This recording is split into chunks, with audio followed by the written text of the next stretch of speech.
discussing the passage of bills, and that will be it. We'll be done with the state executive and legislature, and then today we'll discuss the panchayats, the local self government. Right? That's it. Before that, let's begin our discussion on the very, very important questions. For read the easy question. It was first set up in 1921. Absolutely correct. Under the provisions of Government of India Act. Absolutely correct. This statement is correct. It has currently 22 members. Yes, of course.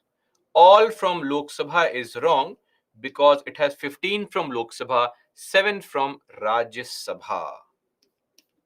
Its members are chosen according to the principle of proportional representation. Every party gets some kind of representation in the PAC. It's mentioned on your slides. And the chairman of the committee is invariably from the opposition. So he always comes from the opposition party since 1967. So this is also correct. 3 statements are right. Only 3 is the right answer. I hope everybody.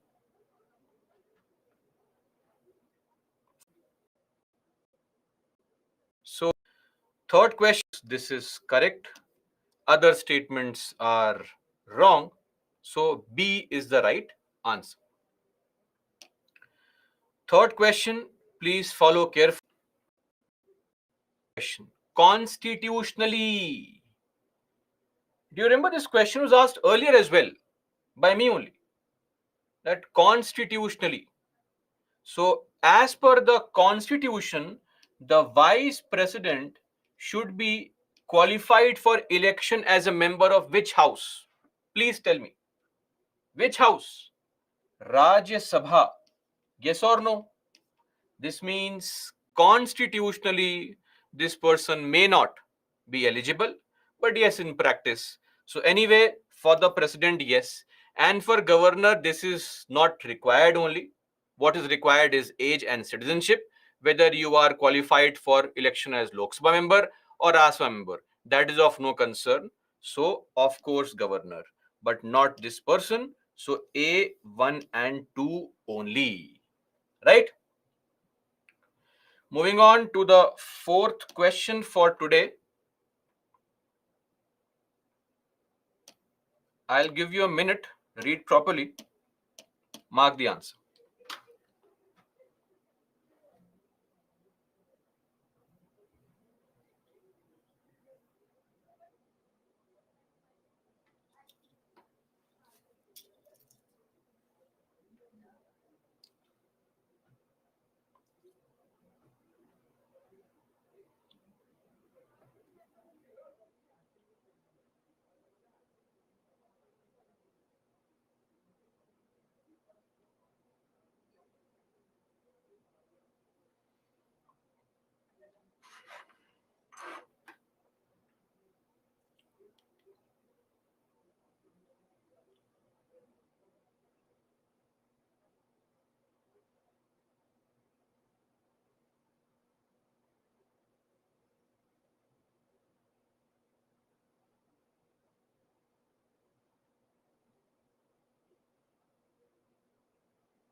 So, this is something we saw yesterday only in the slide for the ordinance. All 3 are correct.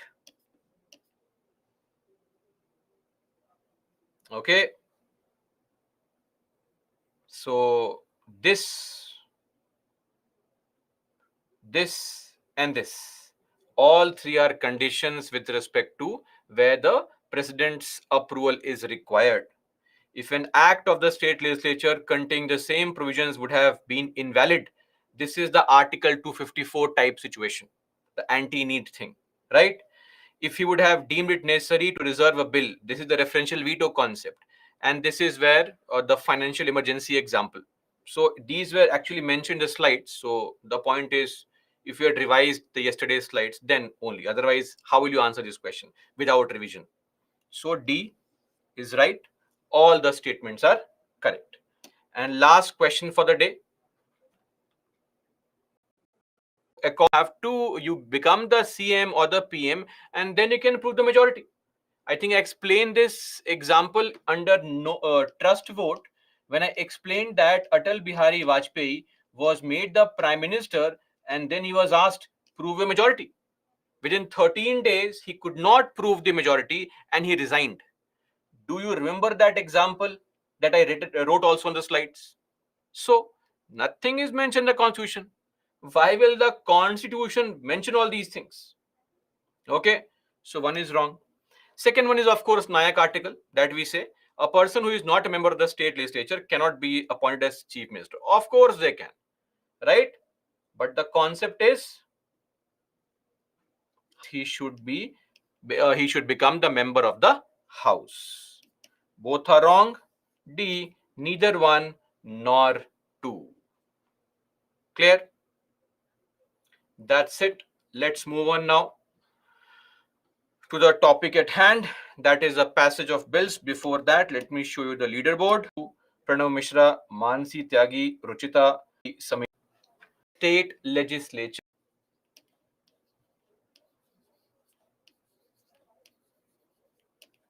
Ordinary bills.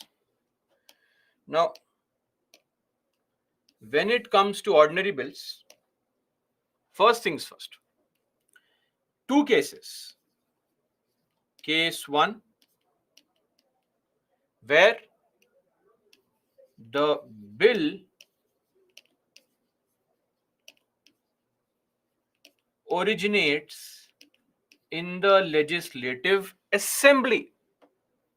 The bill is introduced in the assembly. See, same three stages are there. First stage, second stage, third stage. It's the same. That is called the first reading, second reading, or the third reading. Now, when the bill is introduced in the assembly, what happens is that the assembly will, of course, pass the bill.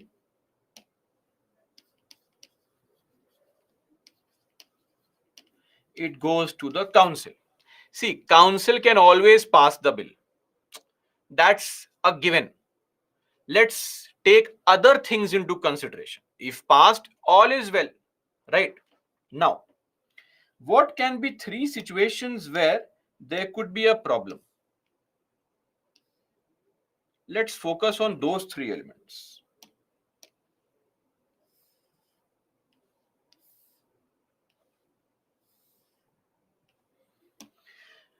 Number 1,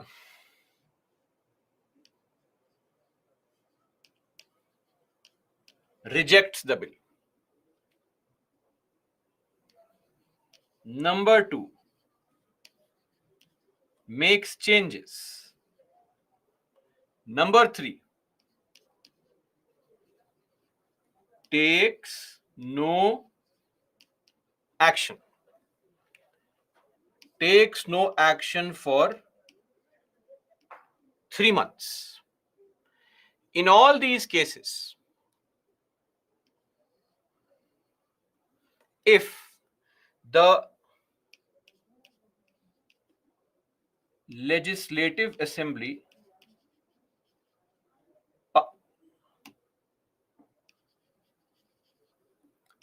passes the bill again, then what happens? Again, the same drama. If the council rejects, if the council again tries to take no action or does not accept the changes, it does not really matter. Rejects or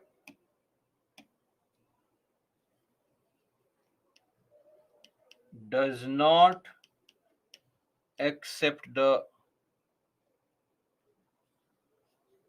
changes, or again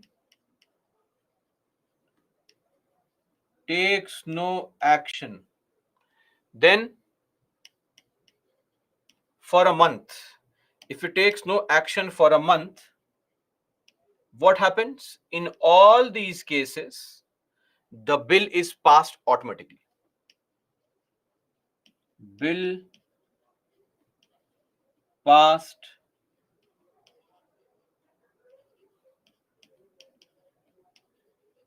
automatically. Always remember, in the same form that assembly wants it. Clear? So even if the changes are made, right, assembly rejects all the changes and passes the bill again, it does not really matter for the council. Council's changes may not be accepted. Are we clear on this, everybody? The entire summary of this is that the council can only cause a delay, maximum possible delay. Tell me, what can be the maximum delay that LC can cause? Tell me, how many months? 3 months here, again 1 month here. That's the maximum. 3M plus 1M, 4 months of delay. Nothing beyond that can be done actually. So in short, just remember one thing. When the council, when the assembly passes the bill, whatever happens, ultimately the bill is passed in the same form that the assembly wants to get it passed. There is no concept of joint sitting and all. If the council is very unhappy, so what? Sit and cry. We don't care. Okay? So,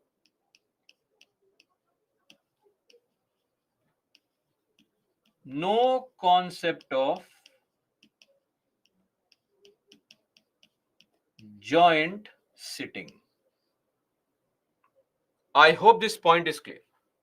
Now, the other case can be, you can say, but sir, what about case 2?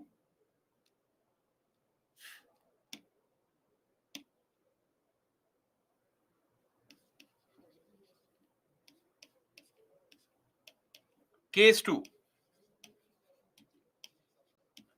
Bill originates in the council. What if the bill starts in the council? Okay. Now, in this case, what happens? LC, that is the council,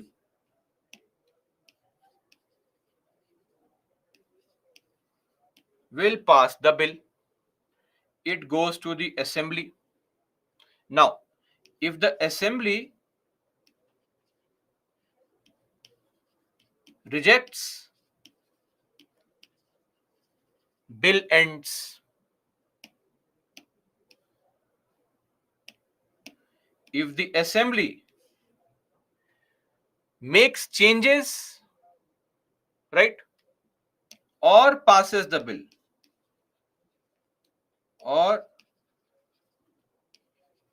pass with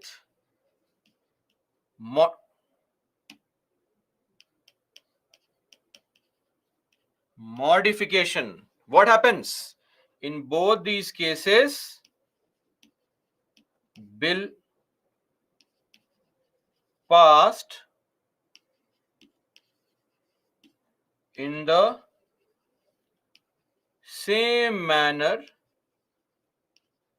as the assembly wants. Clear? So here also the council can pass a bill. Of course, a bill can be introduced in the council, but don't ever think that if there's some kind of conflict, the council will prevail. No, council can never prevail. That is not possible only. Okay? If assembly rejects the bill, takes no action, the bill is pending. The council cannot force the assembly to do anything. Are we clear? Afreen, if assembly takes no action, the bill is pending forever till the assembly takes an action. If it does not take an action, when the assembly's tenure is over, the bill lapses. End of story. Clear? Everyone?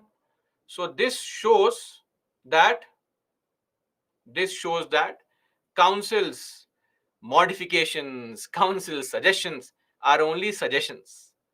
The assembly may accept it, may not accept it. Clear?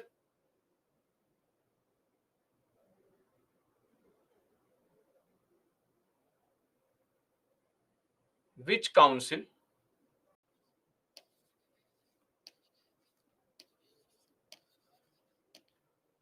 Money bills, there is no difference.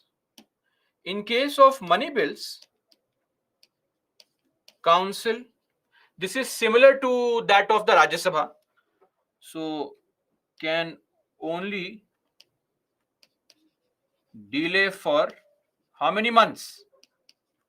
Not even a month, 14 days. Okay, this is similar to Rajya Sabha in the parliament.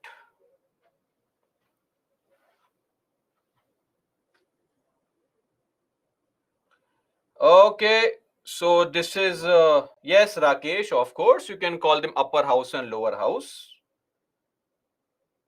Yes, Pranav, the council's term is 6 years. These members keep on changing every 2 years. That's it. Yes, yes, Bhuvnesh, when the LA sends a bill back to the council may not pass it. It does not matter. Even if read the statements here, don't create own conclusions.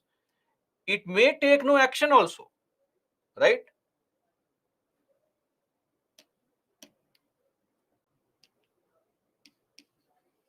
Then legislative council can take no action also. It does not really matter. The bill is passed automatically.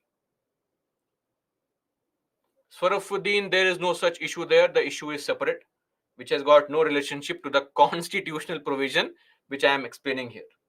Okay, okay. Don't be angry, Anuj. Why is council there? Why is council there? We'll discuss that. Achal, how Rajya Sabha is involved? Where is Rajya Sabha involved?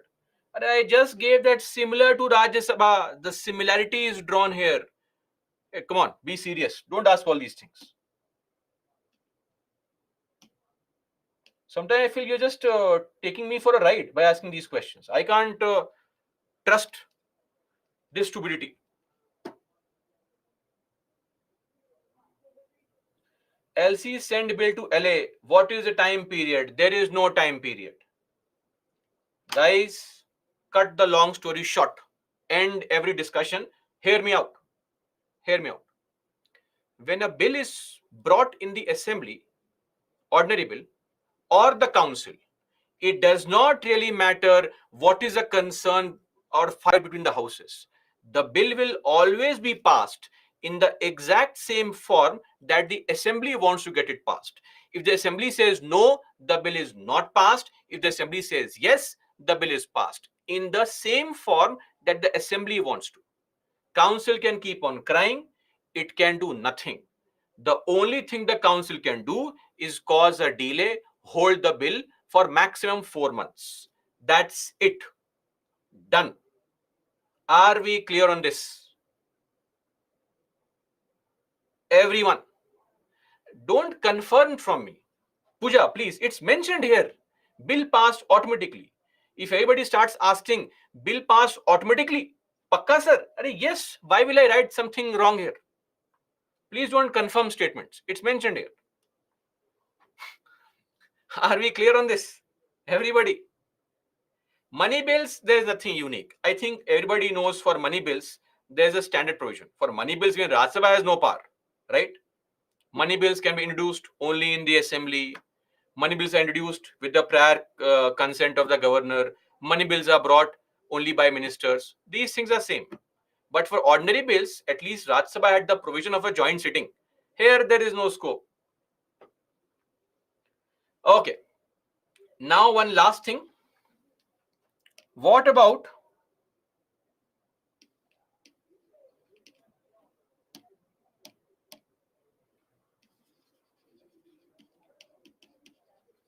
constitutional amendment bills. So in case of such bills, what happens? Such bills can be brought in either house or only in the assembly. Tell me. Let's take a poll. Constitutional amendment bills. On such bills can be brought in the legislative assembly only. A for yes, B for no.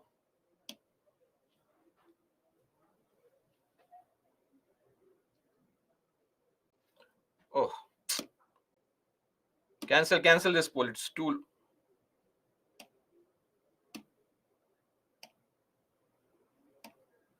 10 seconds only. A for yes, B for no. Such bills can be brought in the assemblies only. A for yes, B for no.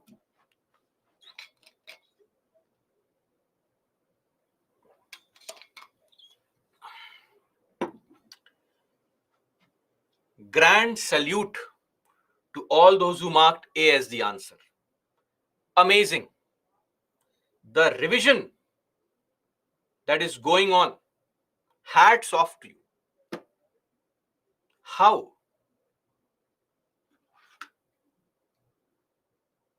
Still some people are writing. So for all those who are trying to say that it can be brought in either house, the state legislatures cannot bring a constitutional amendment bill. My dear innocent aspirants, life is very tough outside. This innocence will not work. Please revise. It was mentioned when we were discussing Article 368.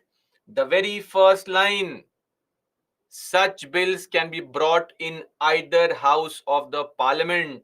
And I made a statement only at the central level. Sirs and ma'ams, how will we ever clear the examination with this kind of revision?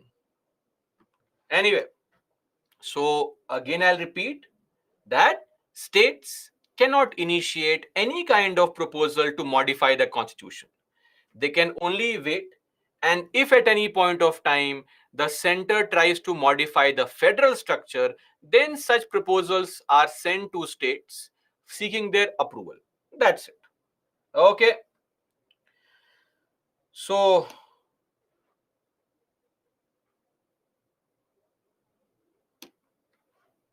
I hope some of you would agree on this, that that's the true situation in case of our councils. Only center has the power. Ashay, are you still confirming, Ashay? Sir, please revise, sir. This is not funny anymore now. It is shameful on the part that after half the classes are over, we are yet confirming on these points only. How will we ever clear the examination with this? These are basic facts. Revise, guys. Somebody has to play the bad cop here. Please revise. This is not how this exam will be cleared. Trust me on this. If you want to clear the exam in 2030, so be it. These are basic facts. Every day you amaze me with your answers. Yesterday, schedule 3. Today, this. What to do, sir? Anyway, moving on.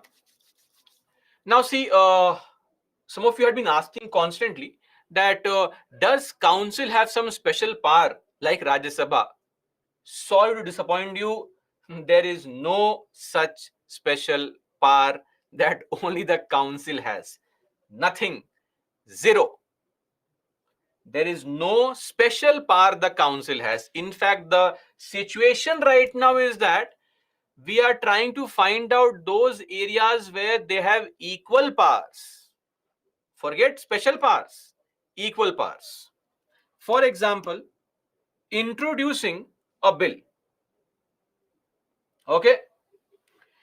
Introduction of the bill takes place in either house, and passage of ordinary bills, right? It's the same majority, which is what? Simple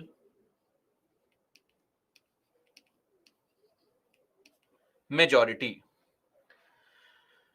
one simple question again. When it comes to the passage of bills, is there any bill which is passed by a special majority in the assembly? Tell me, is there any proposal which is passed by a special majority in the assembly? Special majority in the assembly. Some of you are right. What are you guys writing? In the assembly, legislative assembly.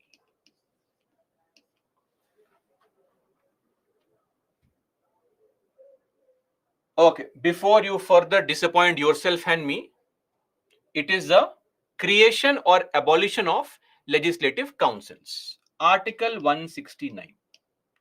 Okay, this is the situation where a special majority is required in the assembly. Otherwise, there is no other case. We'll see a case which is specific to states like Nagaland shortly, hopefully today only. But as of now, only this case. Now, tell me, when you are creating or abolishing a council, what kind of majority is required in the legislative council? Tell me, to create or abolish a council, what kind of majority is required in the council?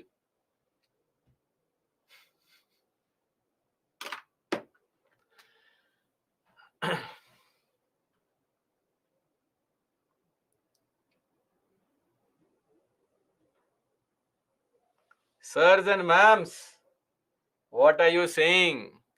To create or abolish a council, why will we ask the council? Such bills are only limited to assembly. What are you writing?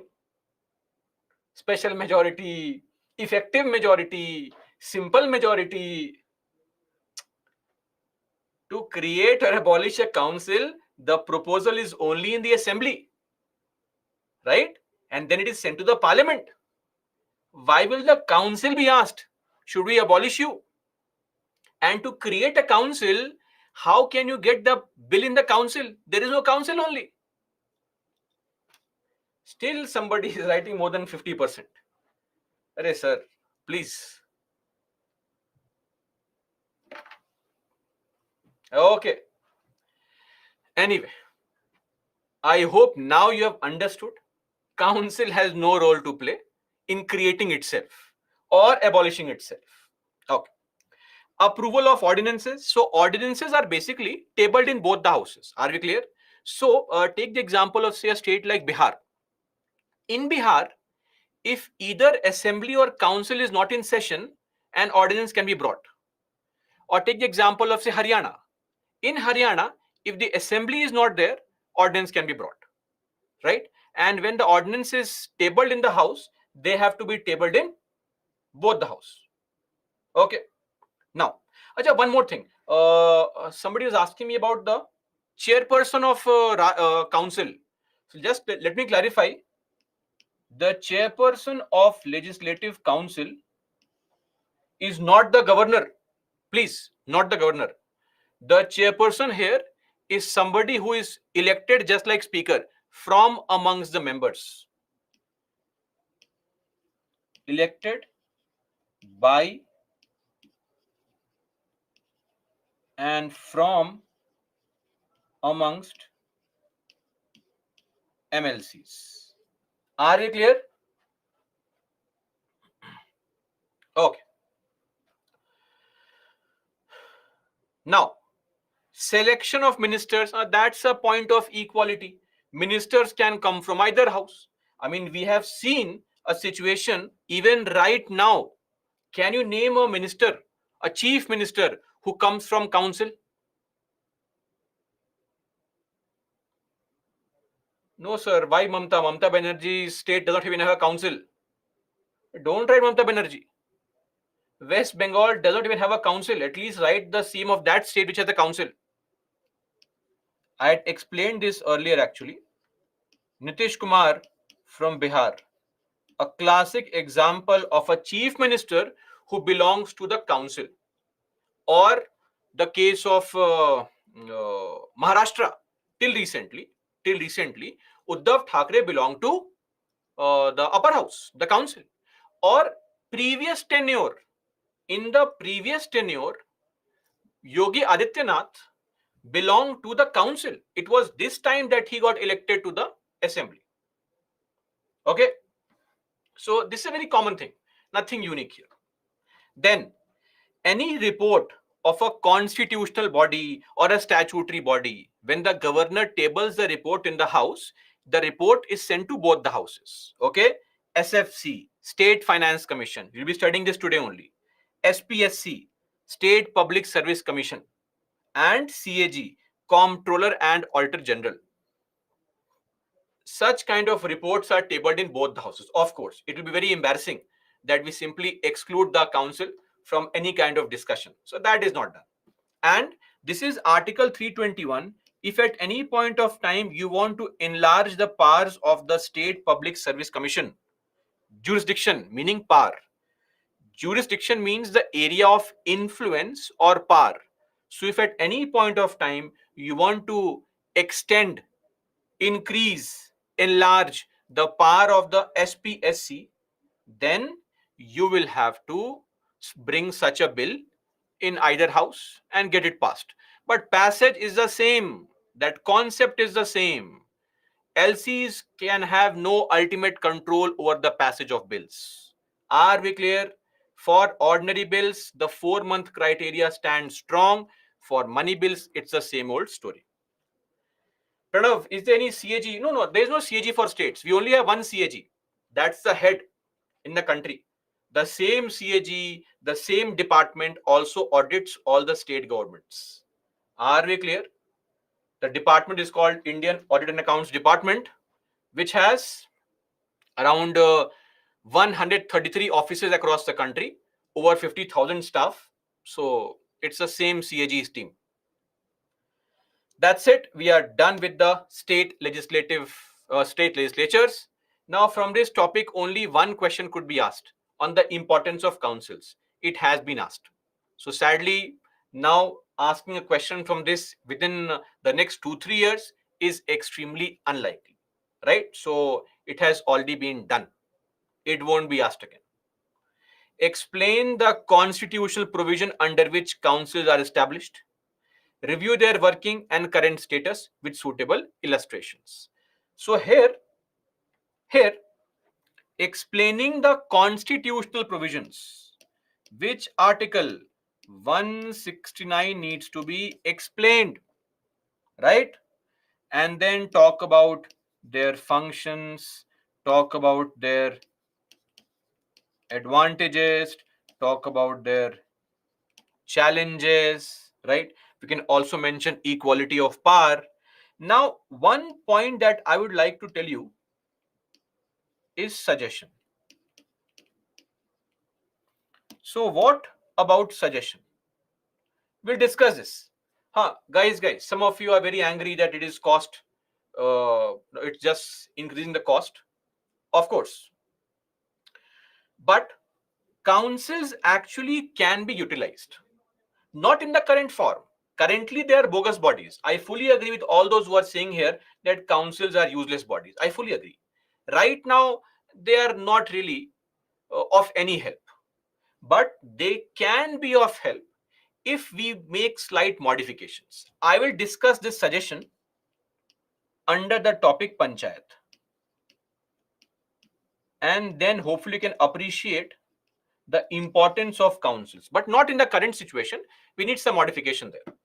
Clear? That's it. We are done with the state legislative assemblies and the councils. Okay. Now, before we move on, in case somebody is reading Lakshmikant,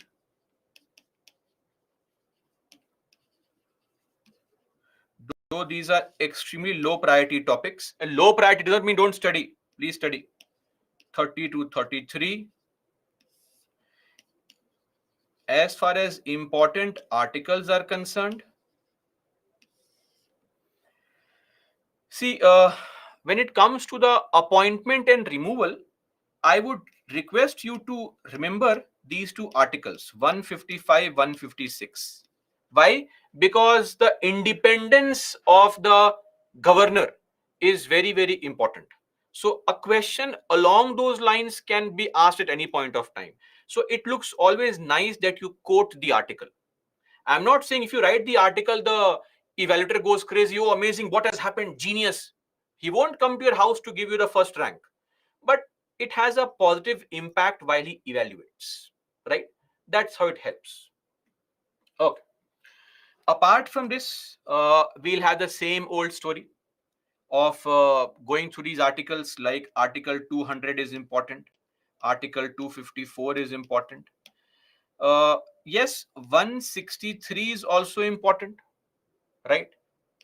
Then 161 is important. Moving on, 169 is important. Beyond that, I don't see any other article to be important. Article 356 and 239 we'll discuss later on. So that's where we'll properly discuss it. That's why I'm not writing those two articles here. Clear? I have not mentioned ordinance also because we already know ordinance is 213. Plus, one more expectation from you. Please remember all the articles that you have right from 371 onwards, 371, 371A, etc. So please, if possible, please remember all those special responsibilities, like say 371 for Maharashtra, Gujarat, 371A for Nagaland, 371B for Assam, or 371C for Manipur, 371F for Sikkim, 371H for Arunachal, 371J for Karnataka, Hyderabad region. So it would be appropriate to mug up these articles. Clear? Everyone? No confusion? Lakshmi, Article 320 not really important. SK, how much time does it take to mug up these? Right, MUG, mugging. It depends. It's very subjective. It depends on your personal memory power. But for anybody who has even good memory power, it would take at least 10, 12 revisions to by heart it. Nothing less than that. You may remember it today, but you'll forget it after some time. So it's largely how frequently you revise and how many times you revise. Okay, let's now move on and start our discussion on local self governance. Local self governance. Now, local self governance at the rural level, we call it panchayat.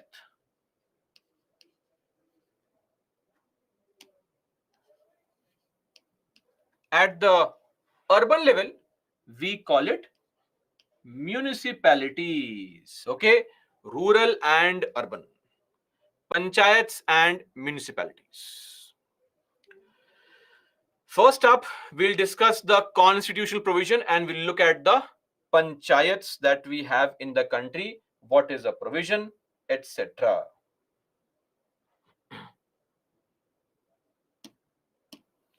So, as far as the constitution is concerned, the constitution never asked create a panchayat. No, it was not there. It was just that because Gandhiji always believed in this concept. So the constitution also wanted us to have something along the lines of panchayat. So there is a DPSP article, which is Article 40, which says that the organization of the village panchayat should take place. The state shall take steps to organize village panchayats and endow. Endow means to provide. Okay, this word endow means to provide. Endow them with such powers and authority as may be necessary to enable them to function as units of self government. Okay, so this was basically a part of Article 40, which is under DPSP. DPSP is Directive Principles of State Policy. ignore what is DPSP, focus on this point only. We'll discuss DPSP later on. So according to this Article 40, it was the expectation on the state that the state should take steps to organize village panchayats, right? And one very, very important point to know, Schedule 7, State List, Entry 5 has the topic local self-governance. Are we clear? Local governance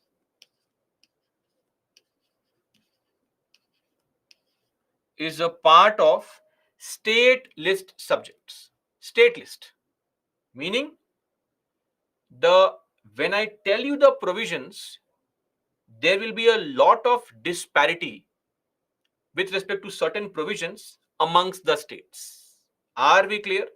There is going to be a lot of disparity amongst the states, meaning in some states you'll have some different provisions, in other states some different provisions. Don't worry, that is of no concern to us.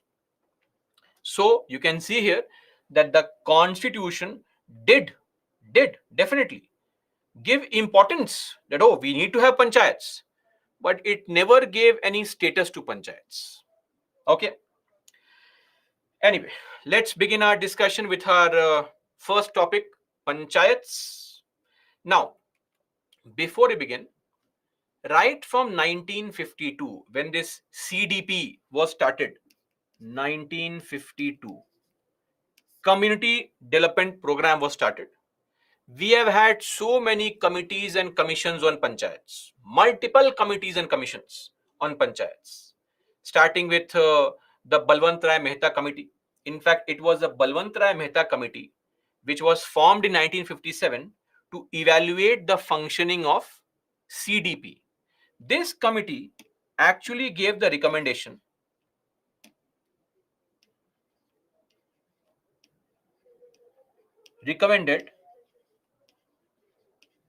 creating panchayats. Guys, in the entire chapter panchayat, I will use this as a short form for panchayats. Please don't ask me after one day, sir, what is this P? We'll just save some time by using this as a short form for panchayats. Clear? I hope we all agree. No concern, no issue there. Now, it was this Balwant Rai Mehta committee which told the government, come on, let's have panchayats. People should govern themselves.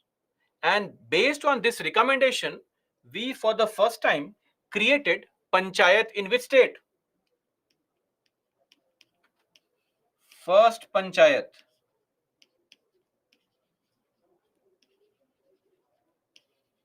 Nagaur district,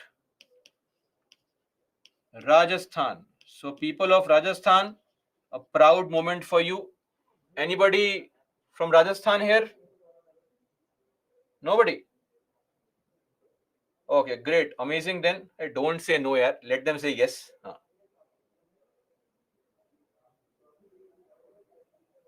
Okay, great, amazing. So hats off to you guys. Celebrate the success. And this was done on the 2nd of October 1959. Of course, Mahatma Gandhi's birthday, the right day to launch this panchayat in Nagaur. Okay. Then we saw these panchayats are against Hindu Marriage Act, Madhuri. From where do you draw this link and association? Something I study, I have to show it to everybody. Whether it is right or wrong or appropriate, I don't care. Amazing. Anyway, all these panchayats, all these committees, my bad, all these committees kept on giving recommendations because ultimately you have to improve the functioning of panchayats, make them more effective, right? So all these committees have given hundreds of recommendations. For example, look at Ashok Mehta committee. This committee alone gave 138 recommendations. My advice is don't read these recommendations. In your book, Lakshmikant, you have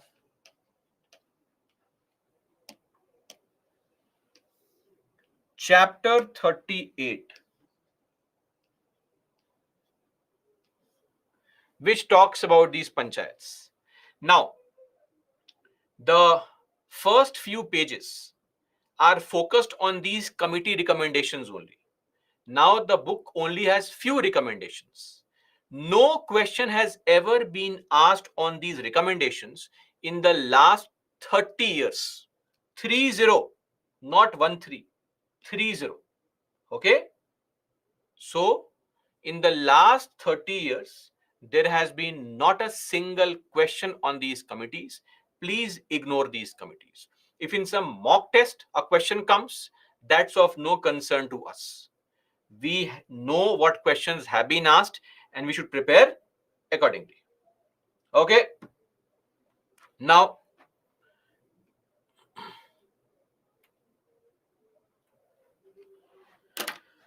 so please focus on what is there in the PPT.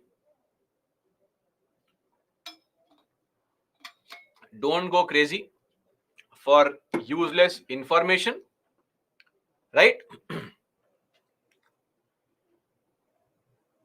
Okay, let's move on now. So, in 1992, finally, we thought, let's start with this entire concept of panchayats. Let's give it a constitutional status. Because till 1992, some states used to have 4 levels, some states 2 levels. In every state, because it was left for the states to decide, there was too much of disparity. There was too much of disparity.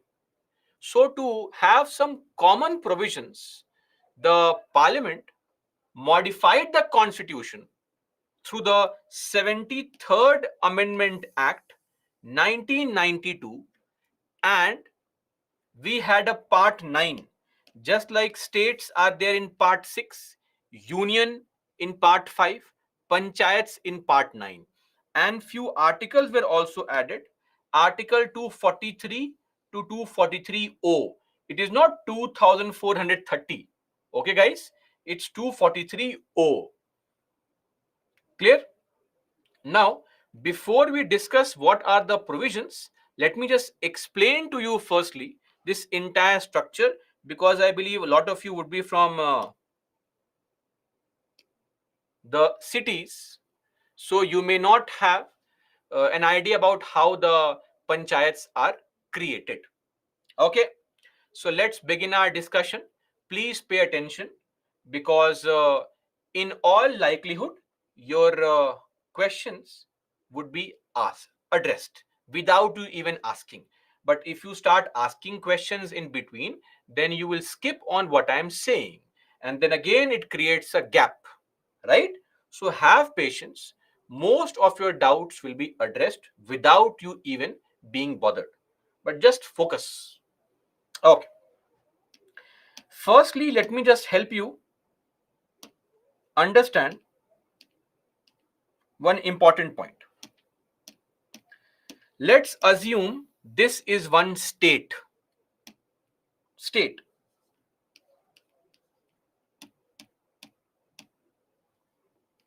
Any state. Now, this state is going to be divided into various parts called districts.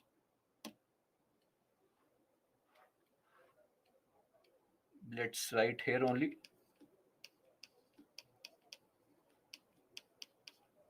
District. These districts are further divided into small parts called block.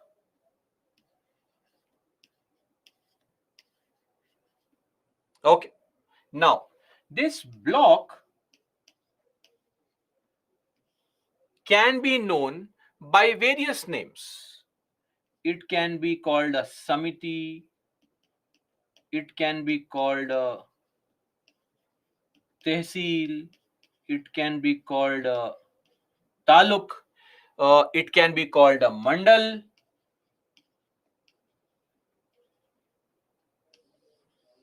all are same things. They are just synonyms, different name. The point is the same. We will call this an intermediate level. Okay, intermediate level. Now, every block, if you see, will further be divided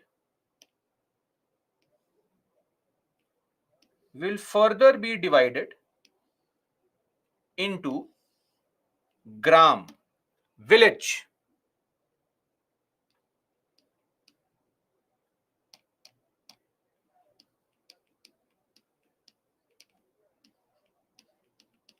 Okay,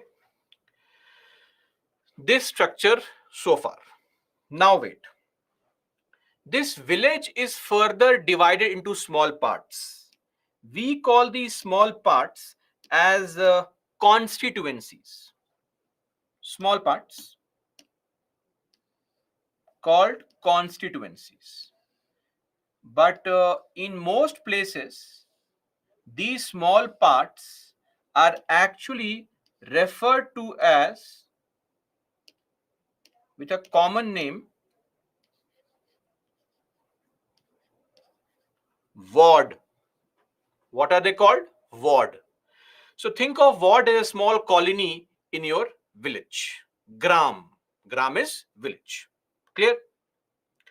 Now this is the structure of panchayats. So what happens is, every village has some people. The entire village population, the total village population, the total adult village population, the total adult village population whose name is in the voter list. This group is known as Gram Sabha. Are we clear, everybody? This is the lowest level at the organizational structure. What is Gram Sabha? Gram Sabha means the entire village population. Of course, they should be adults, meaning above 18, and their name should be in the voter list. So what is Gram Sabha?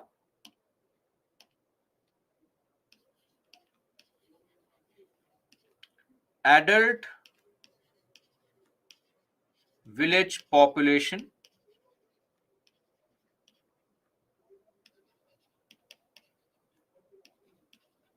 or whose names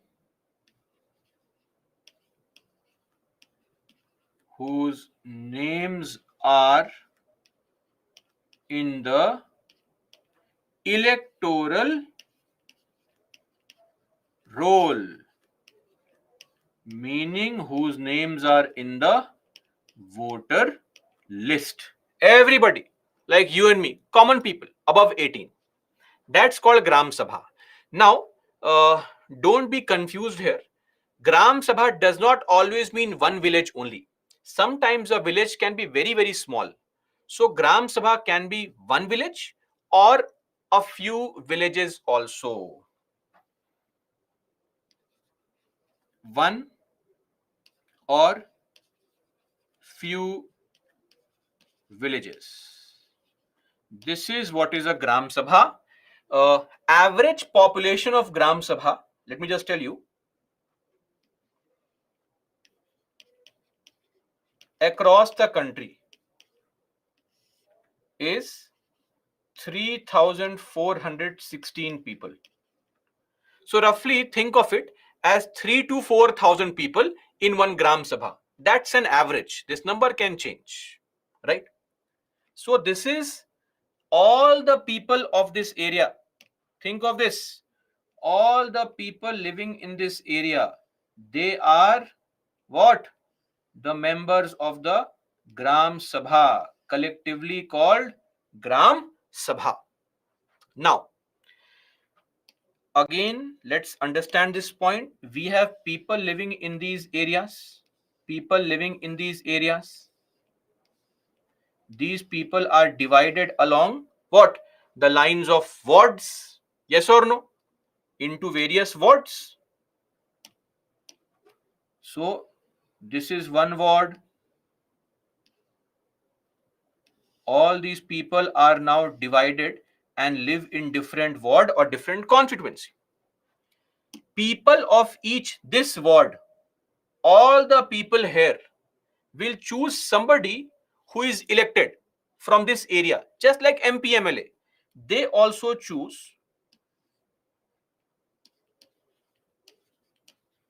people vote to choose one ward member. Okay. Similarly, all the people choose ward members. So all these ward members, all these ward members, all of them will sit in a place together, and that body is not called parliament, it's not called legislature, it is called panchayat. Since it is at the village level, we call it gram panchayat or the village panchayat. Are we clear of this concept now? Or even this is a problem for some?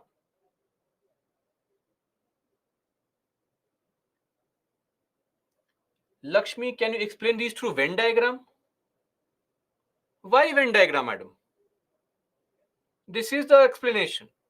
Venn diagram is only going to create further confusion, right? It is already a Venn diagram. It is just that it is in a square form.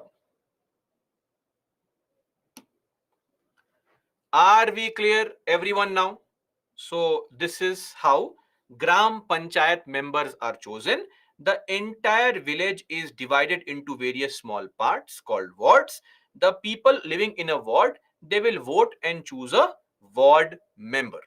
Now, this group is here also. Yes or no? Here also.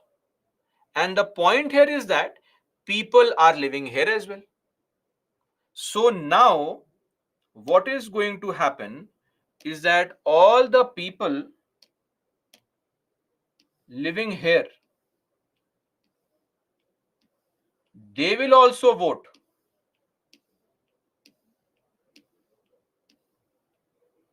Okay, and choose members. These members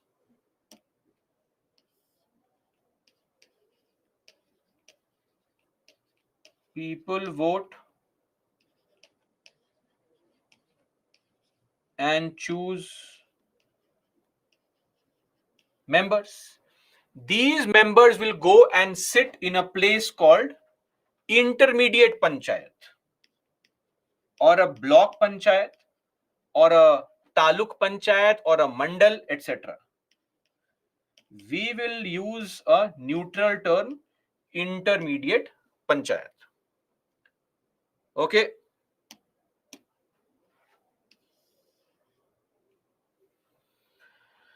So now intermediate panchayat. Members are chosen here also. Members divided into various parts, and from various parts, people choose members who are a part of this entire block. Are we clear? Think of it like this. Some kind of division is there. People are choosing. They all come and sit here. Okay.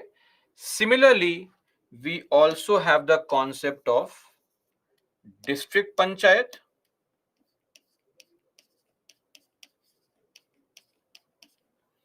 also called popularly the Zilla Parishad.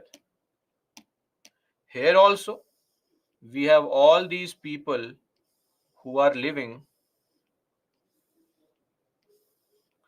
and again from various parts,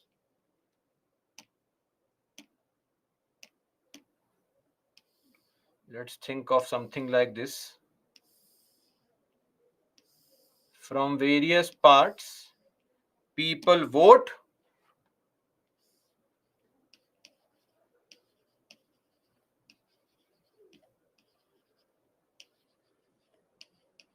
and choose members who form a part of district panchayat. Clear?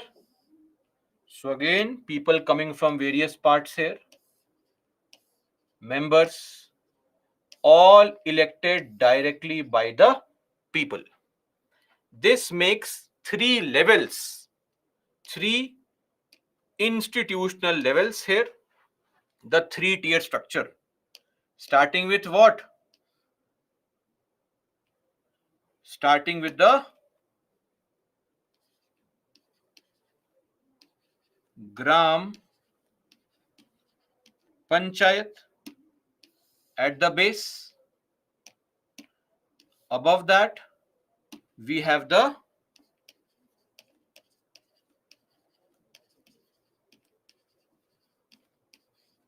intermediate Panchayat, and above that, we have the district Panchayat, also called Zilla Parishad. You can call it district Panchayat.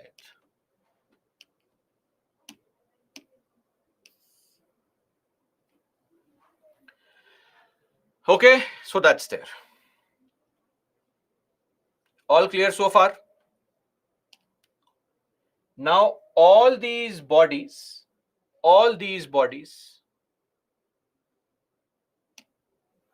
have some members, yes or no?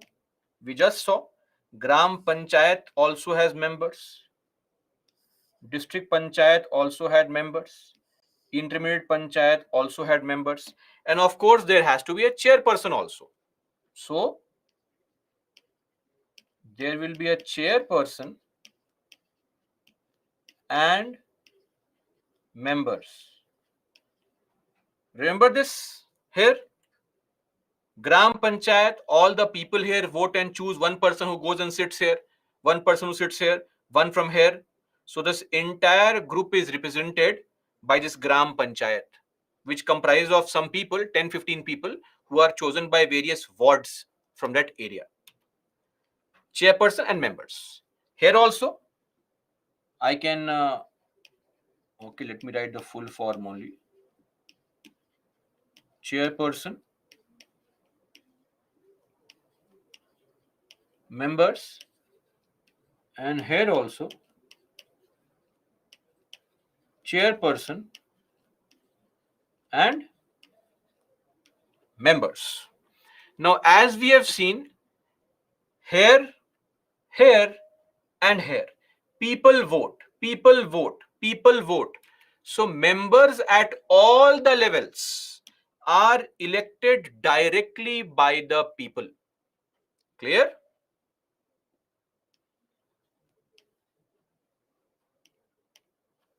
Members,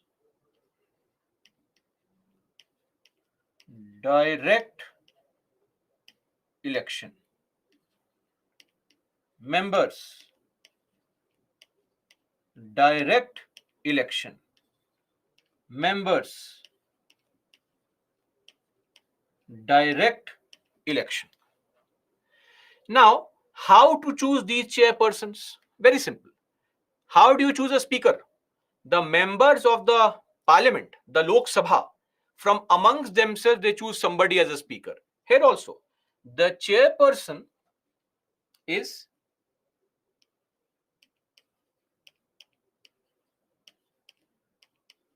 indirectly elected by and from amongst members.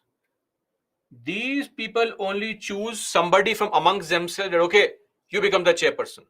Now, in some states, the chairperson is chosen for 5 years. In some states, they keep on changing every year. In some states, 2.5 years. That's of no concern to us. Same here. The members choose from amongst themselves. Hence, we call it indirect election. So, indirectly elected by and from amongst members. Now the big question: how is a chairperson of Gram Panchayat chosen? I'll take a simple poll here, right? Please tell me A for yes, B for no.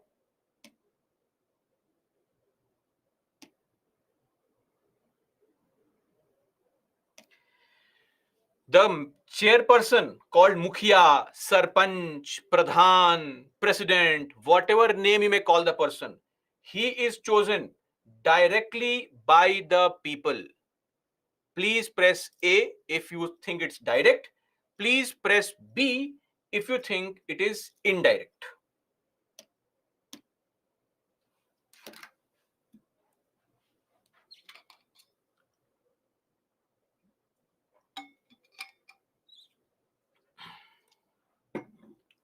Who marked C? Anyway, both A and B are actually right, because in some states they are chosen directly, in other states they are chosen indirectly. Are we clear? Why is this the case? Because the chairperson, constitution says, manner of election,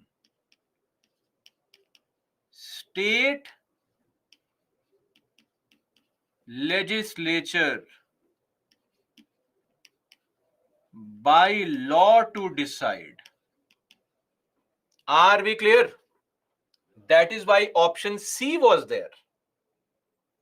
That is why the answer is C, because both A and B are right and wrong.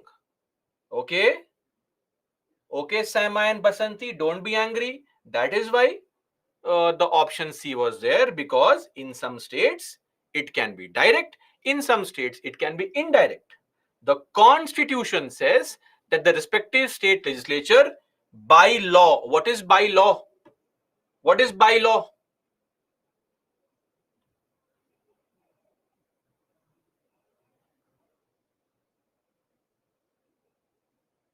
Simple majority. Great. Simple majority. I hope these points are now clear. Okay. Now, one more thing.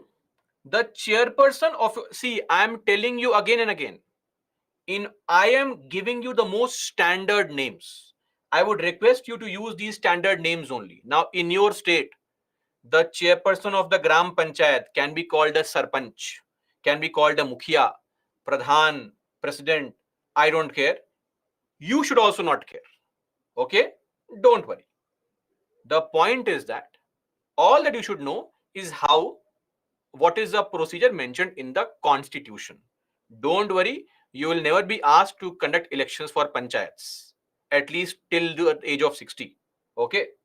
Now, same thing, intermediate panchayat can be called a Mandal Parishad, Panchayat Samiti, Taluk, Tehsil, we don't care. Please use these standard names only. District Panchayat can be called Zilla Parishad, but I'd prefer use standard names. We should never let the evaluator know which place you belong to. We never know the bias of the evaluator. What if he's a South Indian bias against North Indian, or North Indian bias against South Indian? We don't know. Let's keep all these things personal. Okay.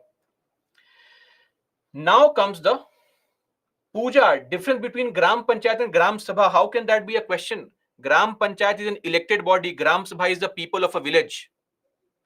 It's like you are asking a difference between a citizen and an MP. People choose members of parliament. Anyway, this seems to be slightly challenging as a concept for some. Lakshmi, these all panchayat section mentioned, yes, I will not lie to you. These are all constitutional provisions. Okay. Now, one more thing.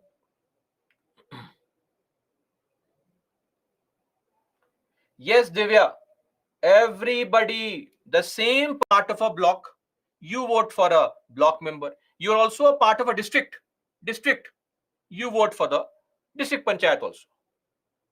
Okay, everything same. It's like we only vote for MP election, we only vote for MLA election, same person. Now one more thing, we have seen one type of reservation in the, we have seen, so that's why I said Nuti Gadi, please relax, all your doubts will be addressed. Okay,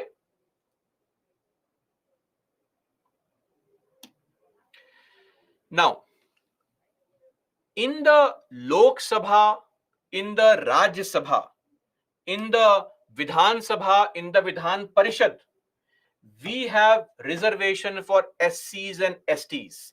Yes or no?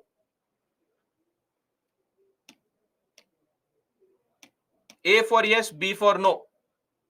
In the Lok Sabha, in the Vidhan Sabha, in the Rajya Sabha, in the Vidhan Parishad, we have reservation for SCs and STs. Yes or no?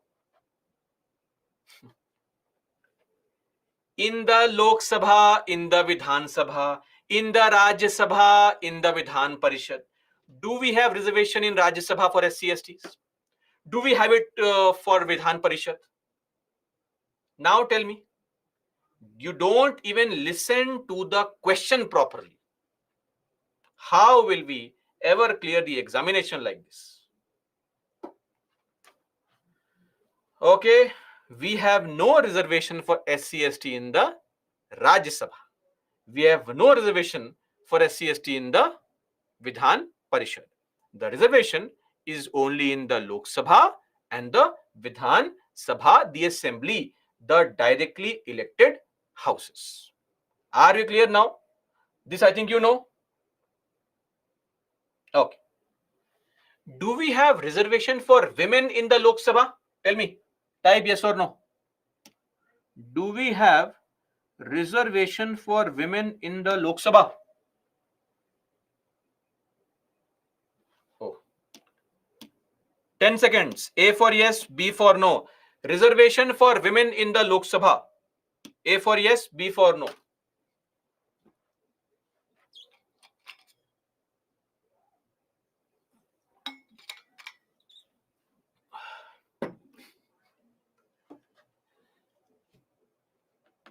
When did we ever see this provision that there is a reservation for women in the Lok Sabha? When? Please tell me how many seats are reserved. I really want our aspirants to know how many seats for women are reserved in the Lok Sabha. There is no reservation, right? There is no reservation. Anyway,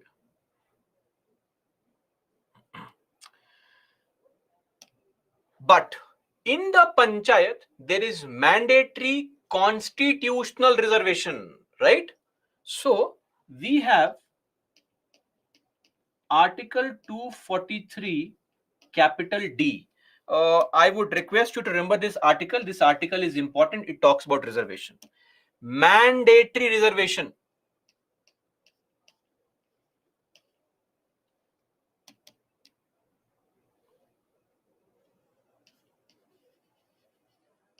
Reservation of seats for scheduled caste, scheduled tribe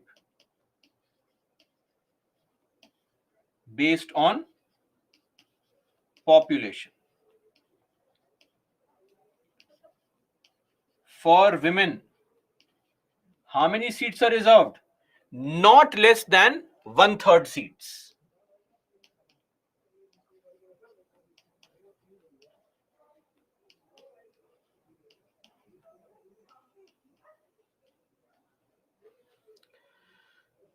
I hope this point is clear. Not less than 1/3 seats are reserved for women at the level of panchayats. Clear? This is a mandatory reservation. Now one more thing. Very simple, easy to understand. See, in the Rajya Sabha, do we have some nomination 12 members can directly be nominated, yes or no? Same goes for the Vidhan Parishad, the Legislative Council also. 1/6 members are directly nominated by the governor from various fields. Here also there is some nomination, but of who? Which person can be nominated? Now, firstly, the nomination is not some mandatory provision. State legislature by law may provide. What's the meaning of this word may? It's optional. May provide. May provide what? Number one, at the level of members, or let's draw this in the opposite fashion. Nomination of MP, MLA, MLC, and the chairperson of IP, intermediate panchayat, IP. Are we clear? IP. This is the IP. So the chairpersons at the IP level, they can directly be nominated as members. It is not a standard provision. The state legislature may provide. It may not provide. Point one. Point two, amongst members and chairpersons, there can also be a reservation. Reservation for OBC, other backward classes. OBC reservation is not mandatory. Though a lot of states have provided for it, it is not mandatory. It is optional. State may not provide. Then, here also,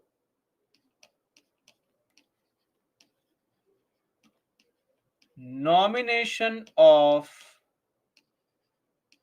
MP, MLA, MLC, or chairperson of the Gram Panchayat, GP,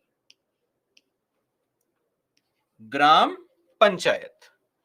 They can be made members here directly. Okay? They can be appointed as members. The local MP, MLA, don't worry, it is not the violation of office of profit. It is allowed. Second, here also, reservation for other backward classes. And lastly, at the level of Gram Panchayat, there is a possibility of only one thing, reservation for OBCs. I hope this point is clear.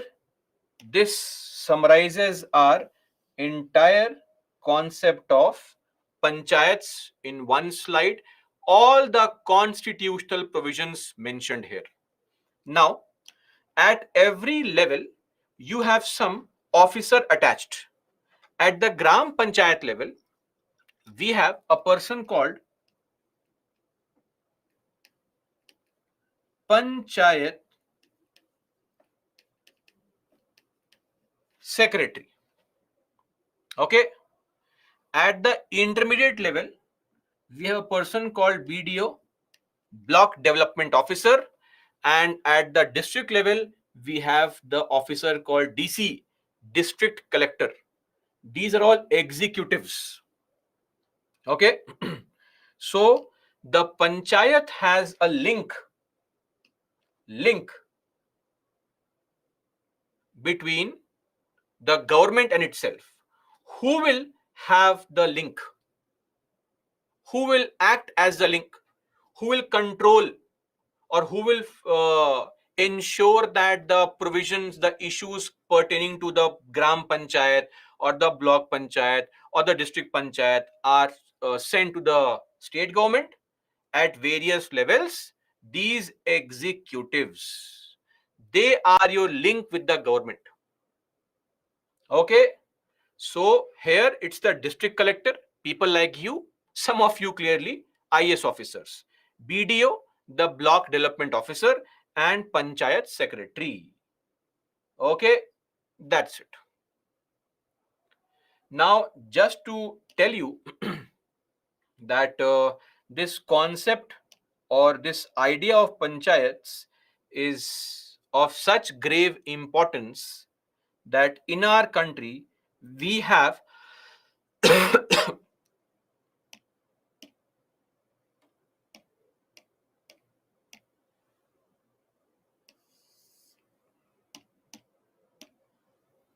you will be surprised to know that in our country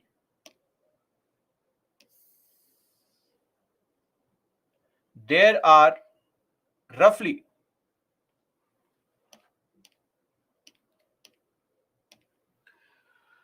2.7 lakh gram panchayats. 2,69,990 total gram panchayats across the country. 2.7 lakh. Okay, and we have around 6,700 intermediate panchayats, 6,684, and we have DP around 676 district panchayats. Clear? DP. This is the scale of representation I am referring to, number, and all these levels have produced 32 lakh elected representatives, that is chairpersons plus members at all the levels. How many? 32 lakh people, 31.89 lakh to be exact, of which 14.54 lakh are women,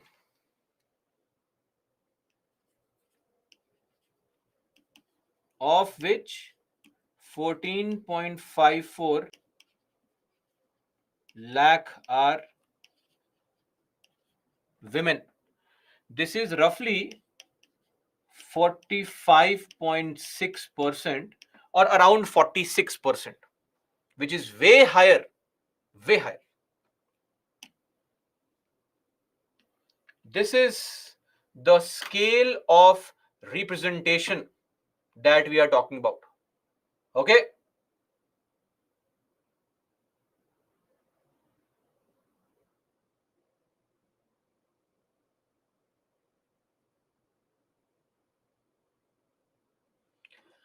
That's it.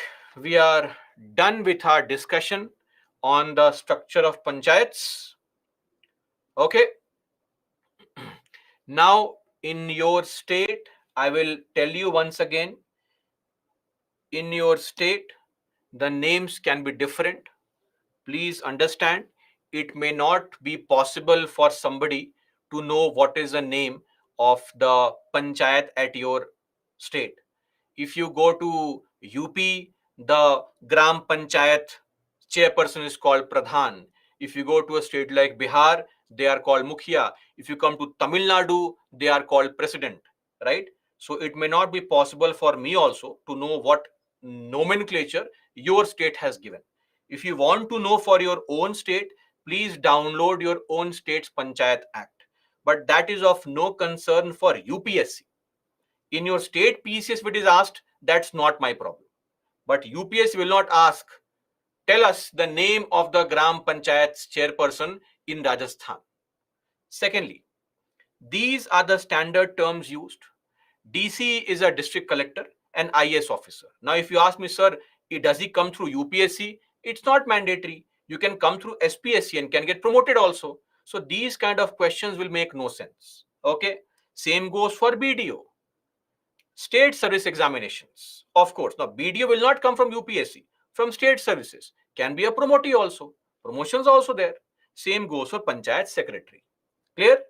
And then coming to other nomenclatures also, names can differ, but the structure remains the same. The provisions remain the same. These are all constitutional provisions which you should know by heart. It very simple and easy to understand.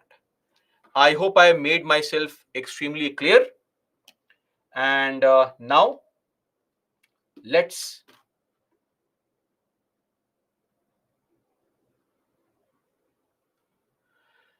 take a break. After the break, we'll look at what exactly are the provisions in the Constitution.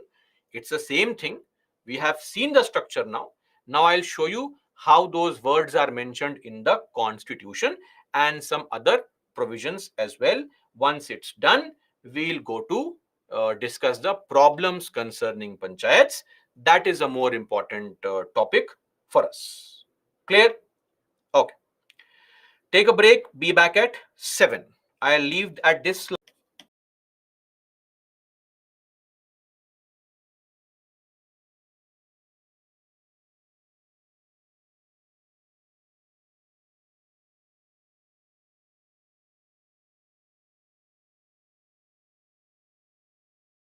And if your state allows for direct election, one for the sarpanch.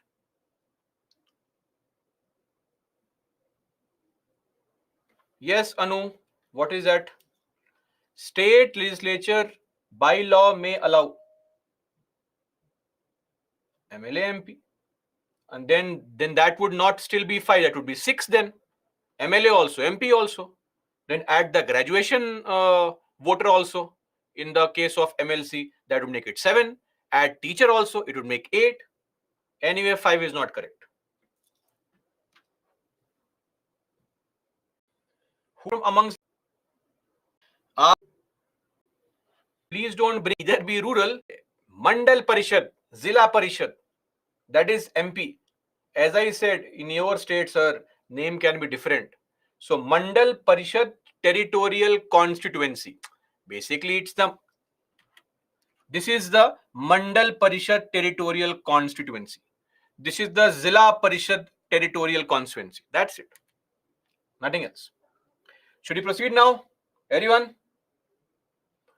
Do one thing, just draw this diagram couple of times when you are free. That will be sufficient. Nomination of MP MLA. So this point, members are chosen by the people, right? Members have been chosen. But in this intermediate panchayat, we can also have some outsiders who are directly appointed, nominated. Which outsider? MP can also be asked, come on, you are now member of the Zila Parishad also. That's possible. But that depends on the respective states. Shahid, same person at 2 places, member of district panchayat and chairperson of IP. Member of district panchayat. Yes, that's possible. What's the problem there? What's the problem here? I don't see any problem. If your state legislature has allowed for it, it can happen. Don't we have MP in the parliament, minister also, and sometimes that person can be member of a committee also, right?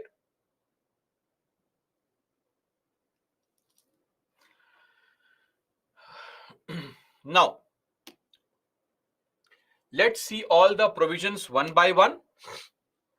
We have just started the topic, okay? The real topic is the issues of panchayats. We are yet to discuss that. This is just basic knowledge from where a prelims based question can come, okay? Now, the 73rd Amendment Act 1992 provides for what? Provides for a 3-tier system with 4 institutions. 3-tier system. What's this 3-tier system? 3-tier system refers to Gram Panchayat, Intermediate Panchayat, and District Panchayat. 3-tier. 4 institutions: Gram Sabha, Gram Panchayat, Intermediate Panchayat, District Panchayat. 4 institutions. And Articles 243 to 243O were added, and also one schedule was added called 11th schedule. What is that? We'll discuss it shortly. One more thing, all these provisions came into effect on the 24th of April 1992. So we call that day as the Panchayati Raj Day.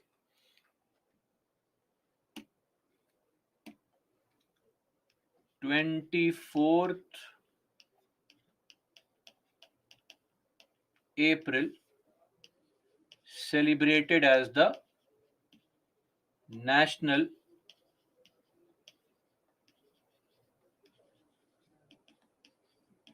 Panchayati Raj Day. Okay. Now, what are the mandatory provisions? A 3-tier system of Panchayati Raj has to be there in every state. It is mandatory. Because before this, some states used to have 3, some had 2, some had 4. So we said no, 3-tier everywhere. But then some states have very low population. There, uselessly creating 3-tier could be a problem. So an exception has been given. What's the exception? The exception is that states with population less than 20 lakhs,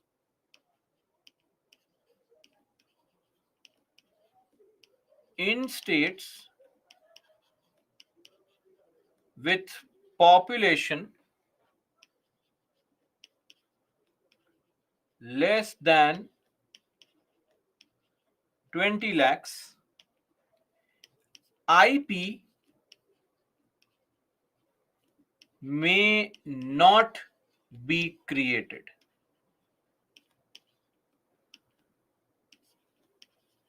Example, Sikkim. Sikkim's population as per 2011 census is 6.11 lakh. So there is no need to create an IP. IP may not be created. If they want to, create it. But if they don't want to, it's okay. Then all the members of panchayat, all the members of panchayat at the village level, at the intermediate level, at the district level shall be elected directly by the people. Look at this. Direct election, direct election, direct election. Now, this is Article 243D.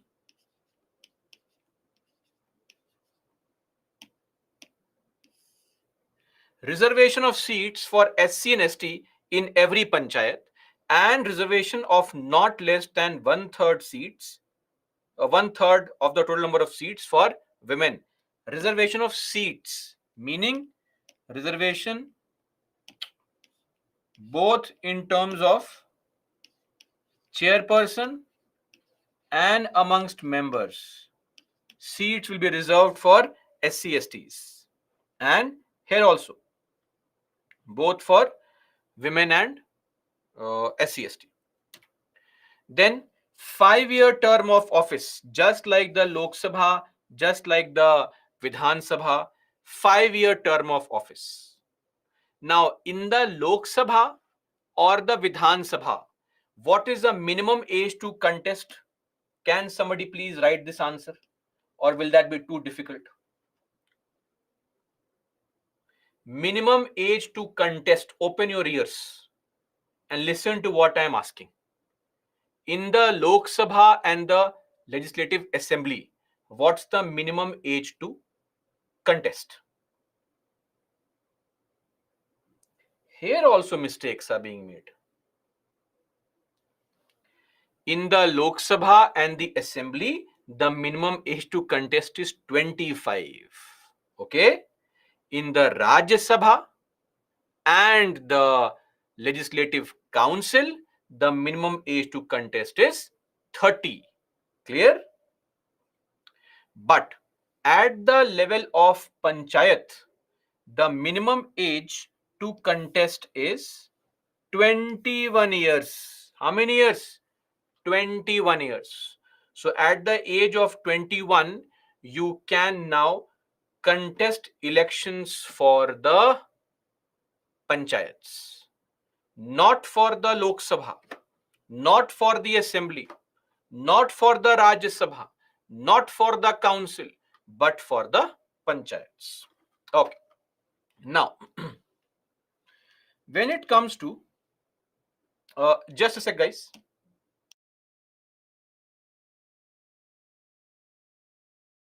Of India, Election Commission of India has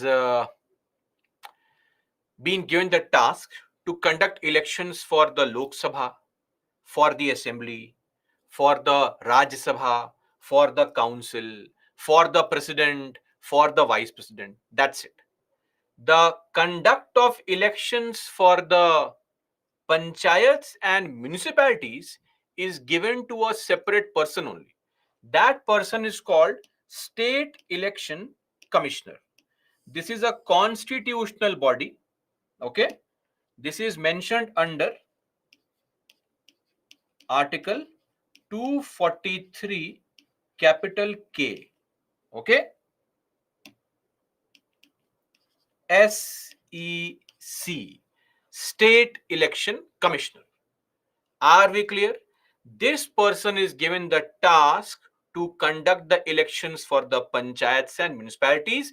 This person has no relationship to the Election Commission of India. These people are appointed by the governor. And how are they removed? Removal is like High Court judge. How is the High Court judge removed? We'll discuss that later on. Just know that they are removed by voting in the parliament. Are we clear? Okay. So look at this very interesting provision. State Election Commissioner is appointed by the state governor. But when it comes to removal, the removal is done by parliament. Did we understand this point? Okay. Then, just like we have the SEC, we also have the concept of a finance commission, State Finance Commission. In every state, we'll have a State Finance Commission, SFC. Okay. This State Finance Commission's task, what is the task of this Finance Commission? The task of this Finance Commission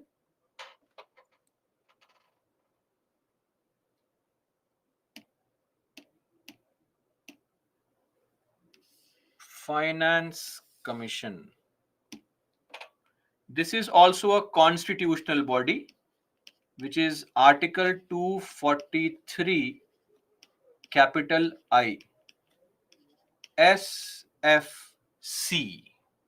Okay, State Finance Commission. So what's the task that they perform?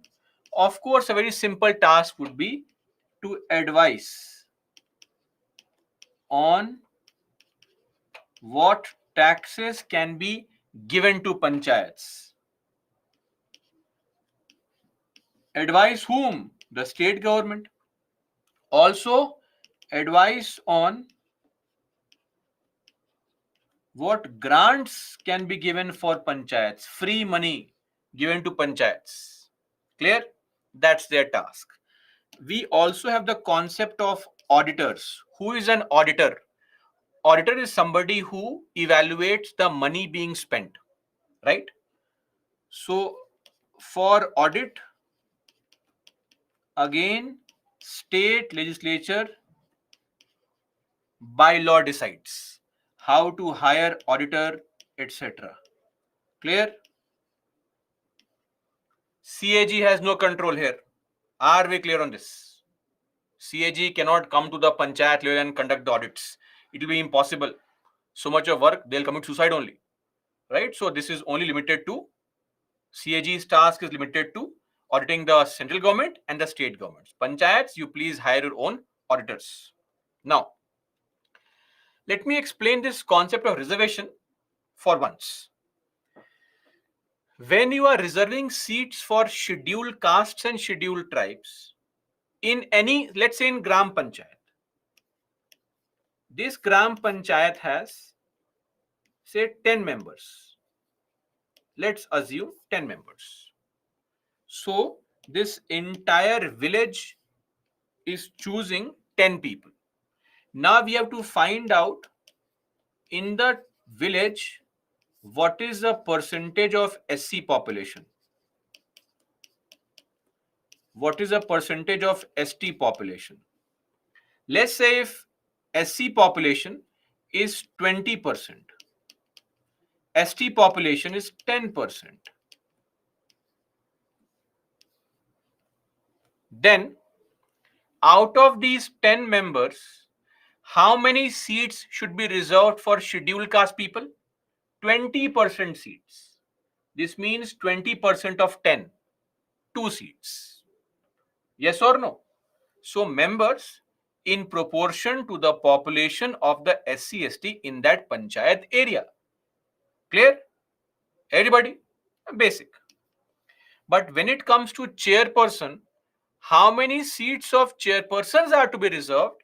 Then we have to find out what is the population of SC/ST in the entire state. And based on that, those many seats across the state are reserved for scheduled castes or scheduled tribes. So this is very simple. It is based on population. There is no problem only. That has been the case with respect to the uh, Lok Sabha as well as the Legislative Assembly. Clear? Now, one small point. How many seats are to be reserved? What is the population of SC/ST? What is the size of a ward? All these things are decided by the state legislature, the state government. Clear? Not the delimitation commission. Delimitation commission cannot simply do this. They have not been given the authority. I mean, they can. It's not that they don't have the knowledge. They can. But as of now, all these SC/ST reservation, women reservation, etc., it is all under the control of the respective state government, under their complete manipulation. Clear? See, SC/ST reservation is very simple to understand because in any area you will have that many SC/ST only, based on population. Very simple. But the women's reservation is slightly difficult to calculate. How? Because, and why? Because women are there 50% everywhere, right? So think of this. There are 6 different seats. Seat number A,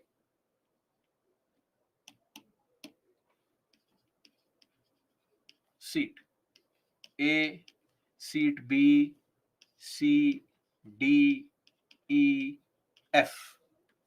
Now let's think of the reservation. We started this in 1992. After 5 years, 97. After 5 years, 2002. Then 2007. Then 2012. Then 17. Then 22. So on and so forth. Now, how many seats have to be reserved? 1/3 seats have to be reserved. How many? 1/3 seats. So out of 6 seats, what is going to be the 1/3 of 6 seats? Can you please tell me? Can you please tell me? 2. Okay. 2 seats. Great. Let's assume that in the year 1992, seat A was reserved and seat B was reserved. All these are open, unreserved. Here, R means reserved and this means open, unreserved. Now tell me, in 1997, if we again reserve these 2 seats only, then the women of C, D, E, and F areas will never get a chance to ever become a member of the panchayat. Yes or no? Do you agree with this? If we keep the seats fixed, these women of these areas have no chance only. They may not get the benefit of reservation. So it is going to be very silly to have only 2 seats reserved. right? They can contest in the open seats, but when a seat is reserved, the idea is that there is a guarantee. A woman contesting here, she is allowed to contest. Understand, when you make these statements, it again says that you have zero understanding of reservation. Reservation ensures guarantee, right? The whole purpose of reservation is to ensure guarantee. So, to ensure that guarantee, what do we do? After 5 years, these two seats are open. Anybody can contest. We will reserve some other two seats. Clear?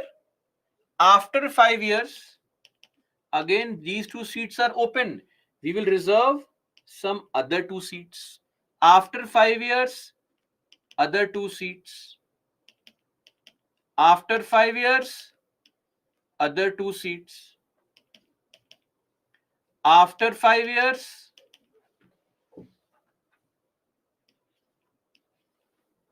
other two seats. And this process continues forever. Are we clear on this? This is called rotation. Rotation.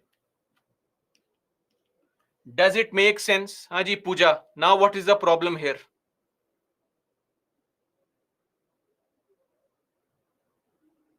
Here also there is a problem.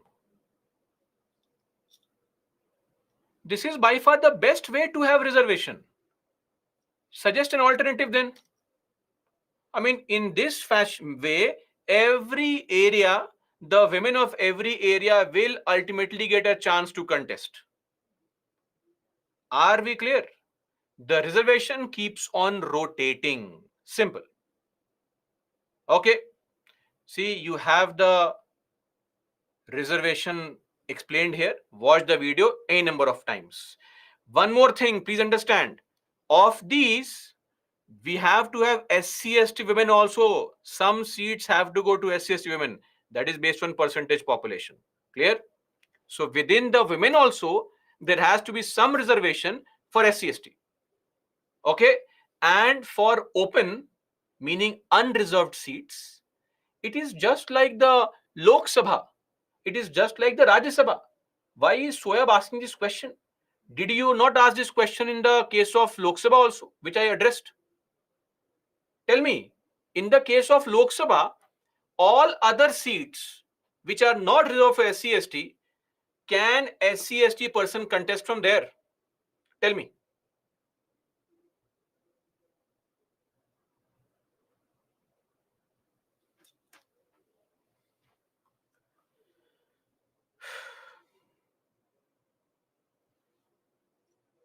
This is why I get confused. 99% of you are writing yes, correct answer. But some of you are writing no. What is this? Sir, open seat means anybody can contest. Reservation means in those areas only they can contest. Right? That's the whole concept of reservation. If a seat is open, anybody can contest. SC, ST, OBC, Hindu, Muslim, Christian, anybody. Are we clear? Please don't write no. Anyone can contest. These are very basic and generic things. Okay, Soumya, chairperson seat here is also based on rotation. Simple. Okay.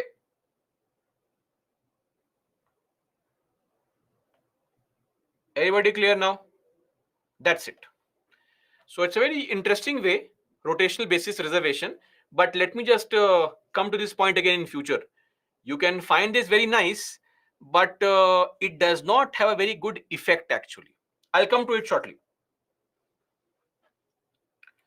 Then one more thing, one more difficult point. Though I have explained this point in the class, but based on your responses, let's not demotivate you. Okay, let me ask a question first before making a judgment. That would be very bad to presume. In the case of Lok Sabha, last election took place in 2019. Last election took place in 2019. This government continues for how many years? The Lok Sabha tenure is how many years? 5 years. 2024. Everybody on board. Okay. Now we are currently in 2023. Again, I am saying I am not hoping or expecting all this, but what if suddenly 400 MPs die? Okay, 400 MPs die. Then the Lok Sabha has to be dissolved. Lok Sabha has to be dissolved in 2023. We can go for again fresh elections. Now, the new Lok Sabha will continue till what time?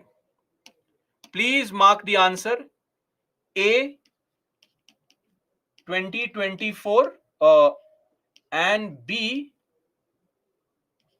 2028. Take the poll, please.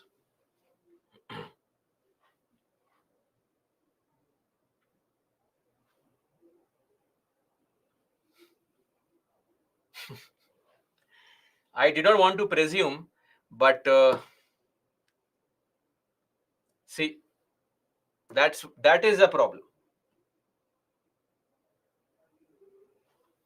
I had mentioned this point in the class earlier actually, that the Lok Sabha, every newly elected Lok Sabha gets a full 5-year term.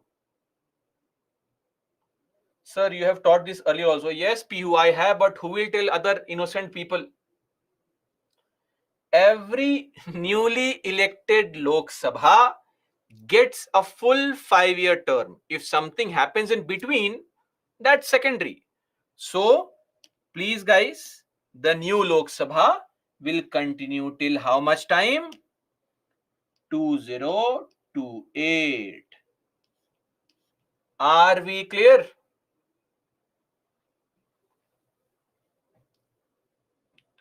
Now, those who mark 2024, you please write, is it clear?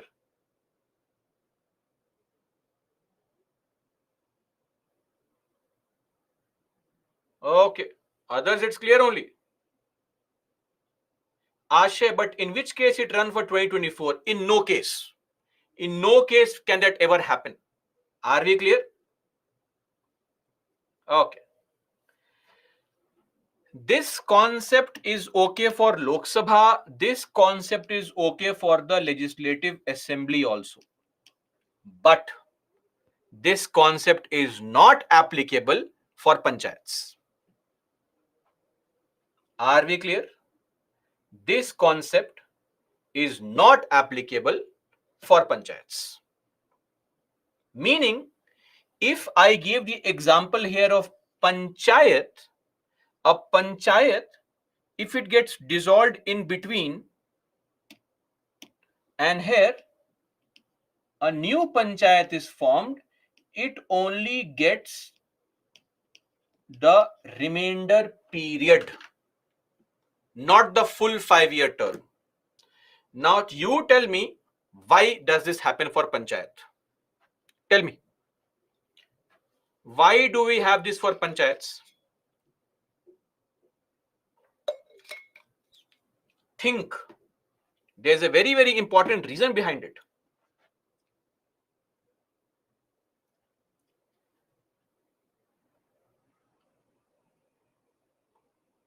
Oh, sorry, my bad. I asked you to think. That can be a very challenging task.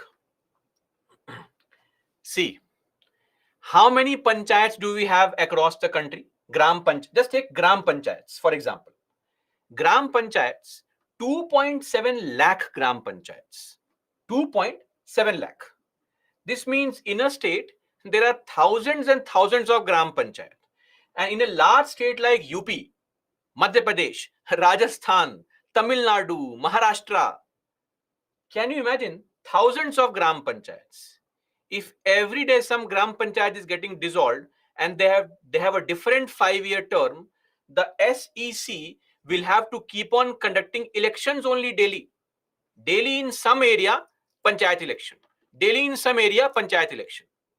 So to ensure that every panchayat or every gram sabhas, gram panchayat, block panchayat, district panchayat is in sync, if by any chance some gram panchayat gets dissolved in between, we will only give the newly elected panchayat the remainder term, so that they again are brought in sync with the other panchayats. Are we clear? This is the logic, not required for you to know. It's okay. And this is what is mentioned in the constitution. Are we clear? I am not creating this on my own. It is mentioned in the constitution. A panchayat reconstituted after premature dissolution. What is premature? Premature dissolution meaning before the official end of tenure. That means before 5 years. Continues only for remainder period. Clear? Remainder period. Now, two questions here. One question somebody is asking, sir, is it the same for DP and IP?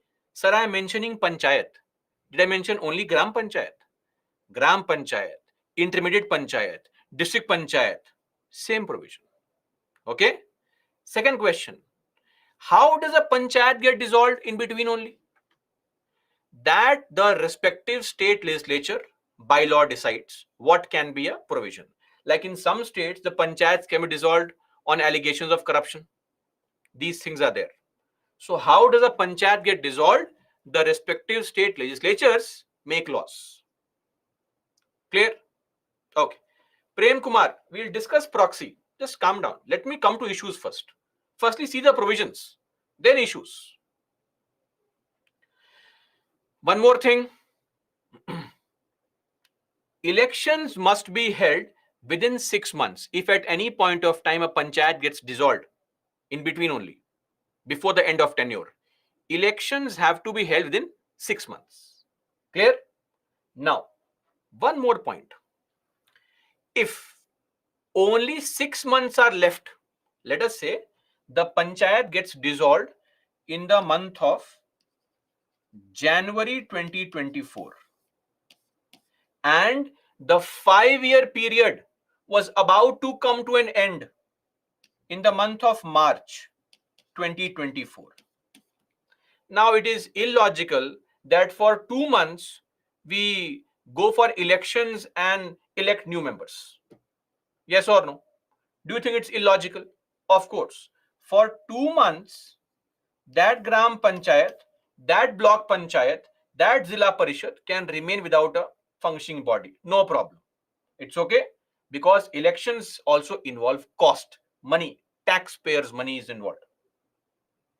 Are we clear on this? So, if remainder period is less than 6 months, no need for elections. Just a point for you to understand. Okay. Yashi, as I just explained, panchayats can be dissolved based on the respective state legislatures' laws. It can be on account of corruption, etc. Soyab, can same members be elected again? Sir, can same person become MP again? Tell me, sir. Soyab, you please answer this question. Only you will answer this question. Can same person become MP again? You have your answer. Here also. Pavitra says no. Same person cannot become MP again. Why are you making these statements, sir?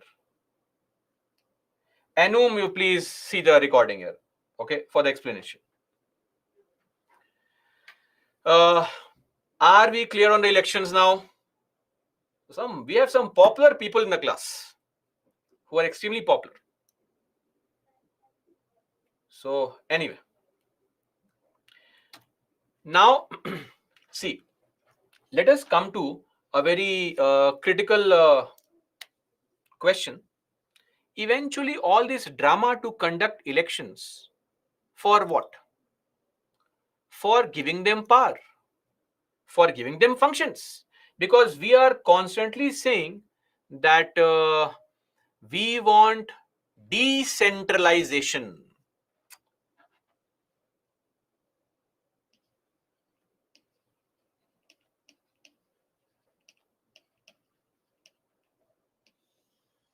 Decentralization, meaning sharing of power with the lower level. That's called decentralization. Everybody keep your ears open. Decentralization means sharing power with the lower levels.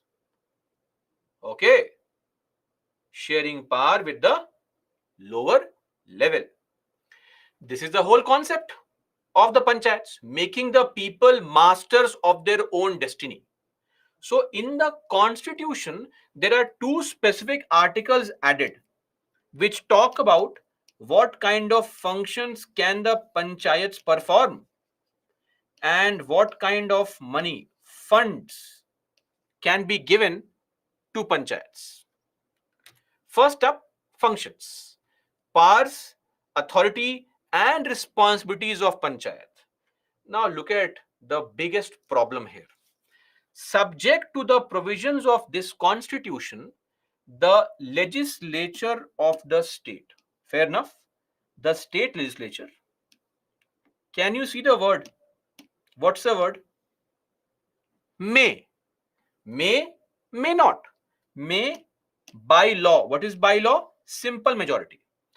So the legislature of the state may by law endow, means provide the panchayats with such power and authority as may be necessary to enable them to function as institutions of self-government.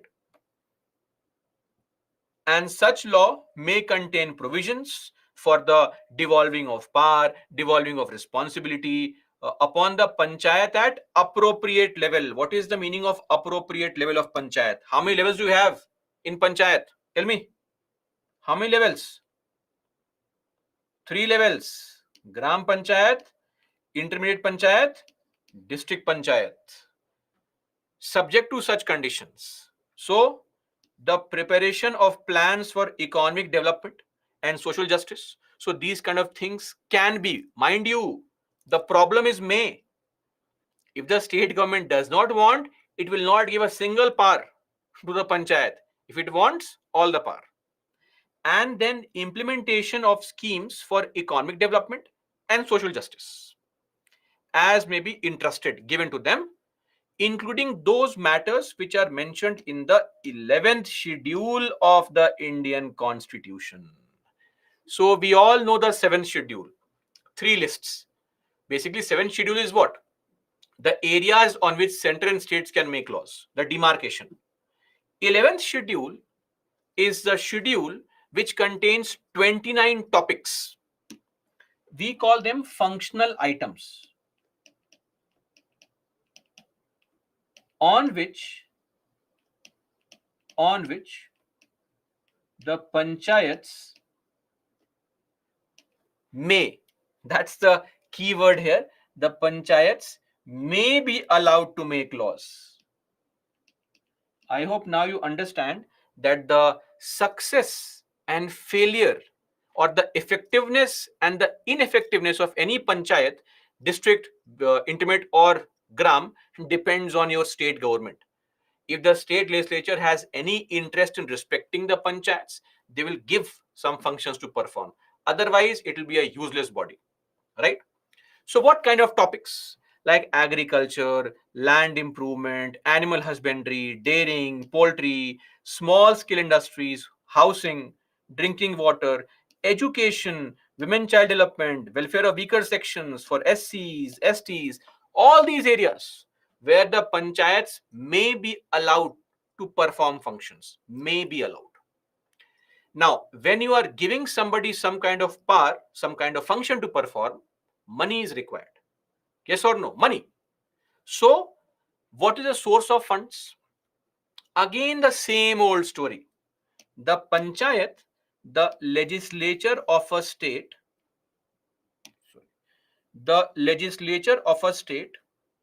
may by law, same old story, may by law authorize a panchayat to levy, meaning impose, collect and appropriate such taxes, duties, tolls that the state allows.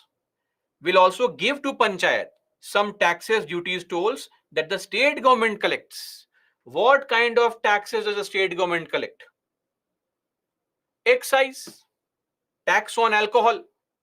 So if you want your state government to make more money, drink more alcohol, more revenue for your state government. I am not advising you drink alcohol, please. Okay? Don't take it seriously. Tomorrow I may get a mail from some parents that you said drink alcohol and my son or daughter said I am contributing to my state. State Zindabad. Please don't drink alcohol and all. It's okay. Study in the exam first. Once you clear the exam, do whatever you like. So providing for making grants in aid also. Now, what kind of taxes do you think panchayats collect? Panchayats don't have power to collect lot many taxes. They collect very generic kind of taxes. Okay. What kind of taxes? Example, tax on property, land revenue, tax on street lights, tax on water, tax on market fairs,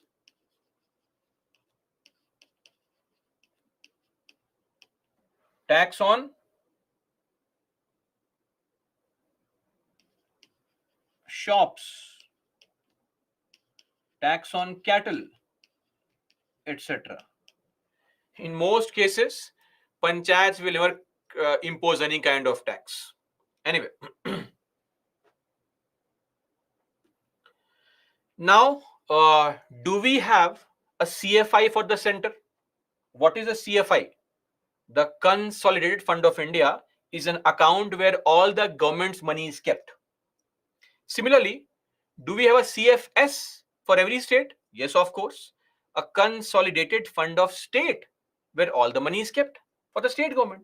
Similarly, the legislature of the state may by law also provide for creating such a fund for creating all the money received and spending the money. So a fund may be created. This fund may be created, which can be similar to CFI or CFS. Okay, that's it. So these are the provisions. Now, lastly, there are some optional provisions. Optional provisions mean state legislature may by law provide. May or may not. Giving the representation to MPs, MLAs, yes or no? Look at this figure here. May by law provide. Nomination for MP, MLA. What else? Providing reservation of seats for backward classes. Who are the backward classes? OBCs. Other backward classes.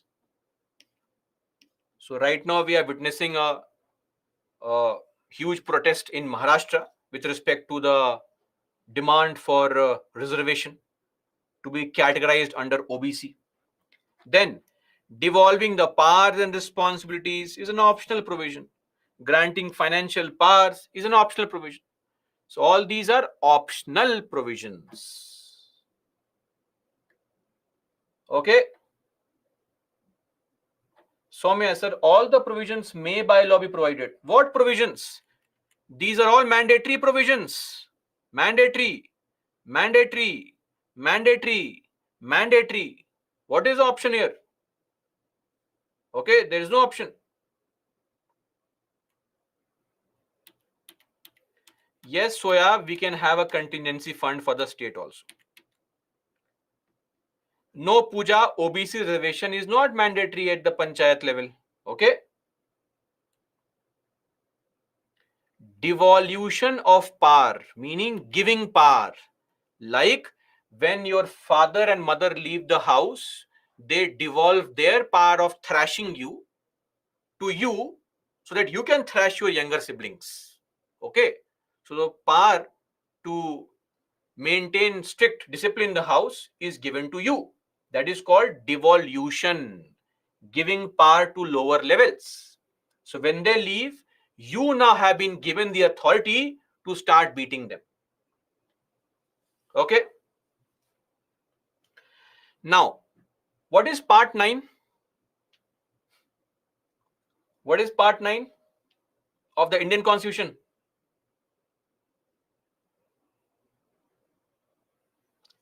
Panchayats. We are discussing part 9 only. This is how focused you are. Part 9. Okay. Panchayats. So these panchayat provisions are not applicable in certain areas. Part 9, that is the provision of panchayats. Panchayat provisions. Not to apply to certain areas. For example, in Schedule 5 and Schedule 6 areas. What are Schedule 5 and 6 areas? We'll discuss later on. So don't panic at all. Okay. Now, if you want to extend the provisions of panchayat in these areas, it can be done.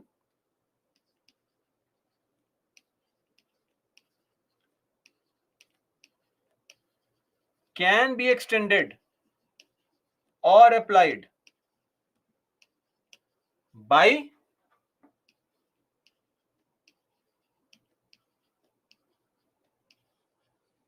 Parliament by law.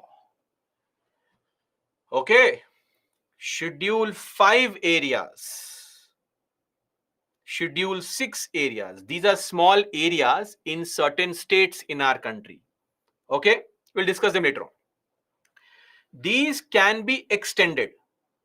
The panchayat provisions can be extended to these areas. But who can do it? Parliament can do it by law. In fact, it has already been done. Already done. There is a law in the country called PESA 1996. For Schedule 5 areas, it has been done. Not for 6, for 5 areas. We'll discuss PESA also later on when we study Schedule 5 areas. Don't worry. What is a PESA and all? Not at all. Now, panchayat provisions will not exist or will not apply in states of Nagaland, in states of Meghalaya and Mizoram. But again, here also,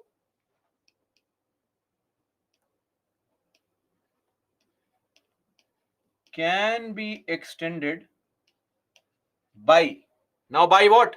Not the parliament, by state legislature. By law? No. By special majority, which is what?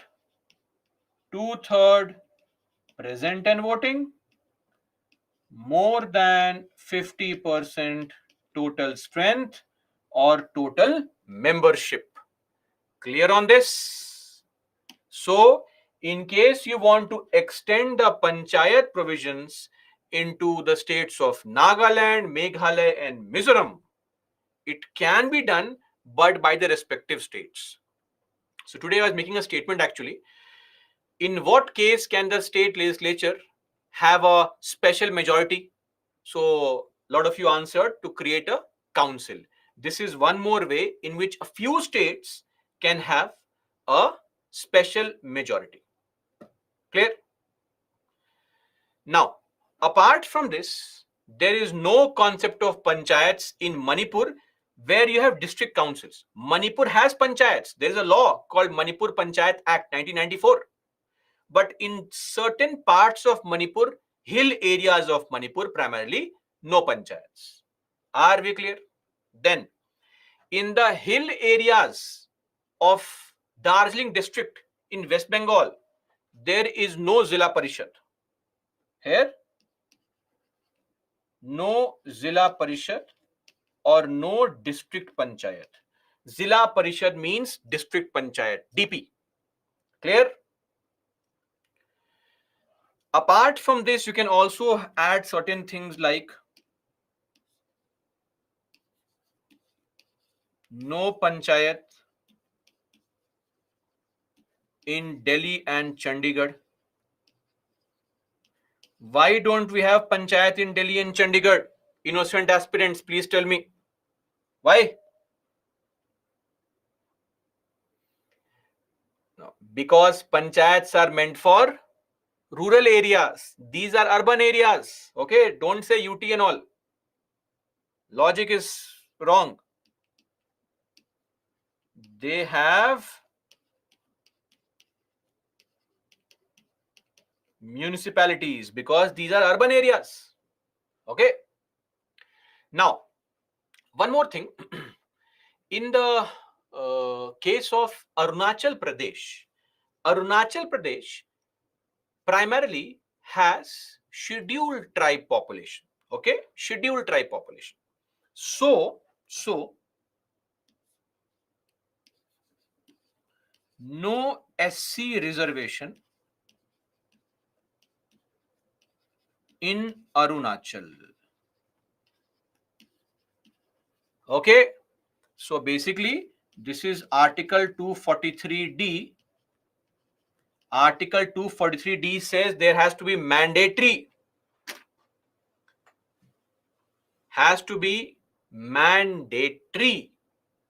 reservation for SC/ST everywhere. But that SC mandatory reservation is not applicable to Arunachal. Are we clear? Everyone? Okay. So that's it. Pavitra, you have been attending weekend also, weekday also, and still you ask reason. I just said the reason. That there is no SC population in Arunachal. Scheduled tribes in Arunachal. So makes no sense to have scheduled caste reservation in Arunachal. Okay. See, as far as these areas are concerned, I think I saw somebody mentioning, yes, again, Basu has mentioned this. Why don't these areas want power? Basu, you'll be surprised, these areas have more power. The structure that these areas have provide for more autonomy. It is just that part 9 kind of panchayats don't exist. They have their own local bodies under different laws. Nagaland has village development boards, town councils. Mizoram has notified area councils, village councils. Mizoram also has one corporation. Meghalaya has its own town committees, municipal board, ADCs. So it is not that they don't have bodies like that. It is just that it is not the panchayat that we know under part 9. They have their own separate bodies. And when I tell you schedule 6 areas, you'll be amazed at how much autonomy we have provided to certain parts of the country. That's it. We are done with the constitutional provisions of panchayat. Okay. Moving on now to solving some questions, and then we'll discuss certain issues. I'm sure I will not get 90% plus correct answers. Anyway, 6 months, of course. Elections are to be held within 6 months. Absolutely correct. Solve one more question. This could be slightly more. Try for any person to be a member of panchayat is how much? 21. One is wrong. A panchayat reconstituted after premature dissolution continues only for the remainder period. Absolutely correct. Correct. Solve one more question. Okay. Which one of the following authorities makes recommendations to the governor as to the principles for determining the taxes and duties? DPC, you have not even studied what is this. Why will the ministry give recommendation? Ministry gives an order. SFC, State Finance Commission, a constitutional body under Article 243, capital I. Okay.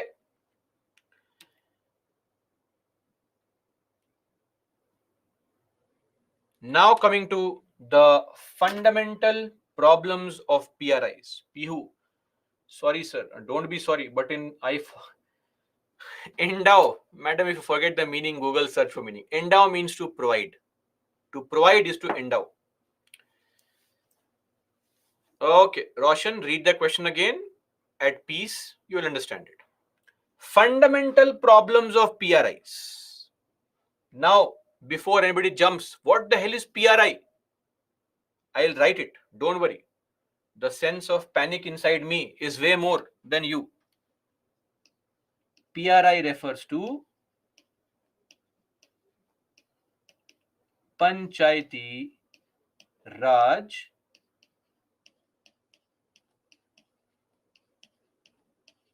institutions, meaning what? The GP, the IP, the DP. Okay. Sir, I can't see you. Sir, you refresh if you can't see me. Now, what are the major issues?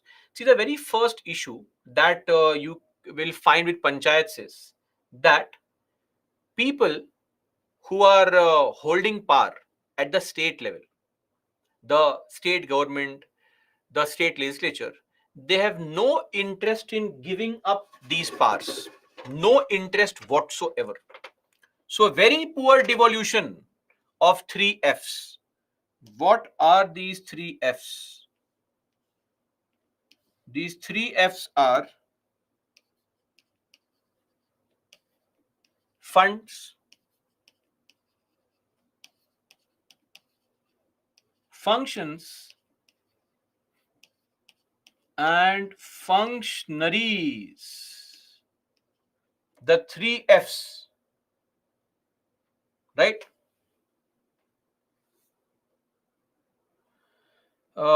See, when it comes to three F's, the idea here is that the state governments don't want to give money to panchayats.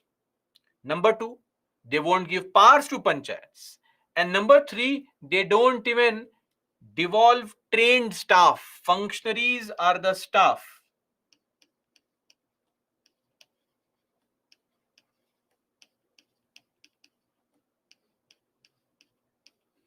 No trained staff sent to panchayats. No training being provided. Because ultimately, if I give you funds and functions, still at the village level, I have to understand that you may not have the technical knowledge. So I have to train people there. Nothing is being done. Okay. And the next point relates absence of adequate political and bureaucratic will and vision. See, the real problem in our state governments is that if I, as an MLA, as a state minister, will give all the functions to you to perform at the panchayat level, what will I go and seek votes on in future? I want to go and seek votes from people. Based on what? What can I offer to people now? Nothing. Zero. Because the people can say, hey, we are doing things on our own. We don't need to vote for you. I can get my task done through my gram panchayat only. Sorry. Tata, bye bye. So the state government feels that if I start giving up all the power to panchayats, my importance would come down. It can impact me in the election. So the state governments don't really want the functions and funds to be devolved. Right? They always want that the people there should depend on the state government. See, this is a problem that we have in our country only. The issue of joining the mainstream. It is very, very important for all of us to join the mainstream. National integration. Uniformity is more important, right? Uniform, right? So whenever any state demands even some autonomy, center goes crazy. Oh, problems.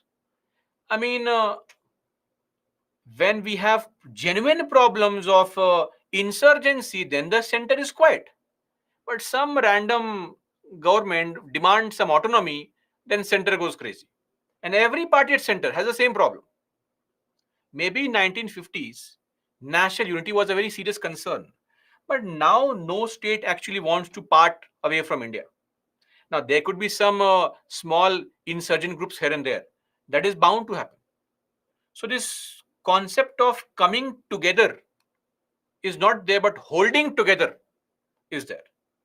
And the exact same problem with bureaucracy also. Because bureaucracy perceive the panchayat, the local body, as a threat to their own powers.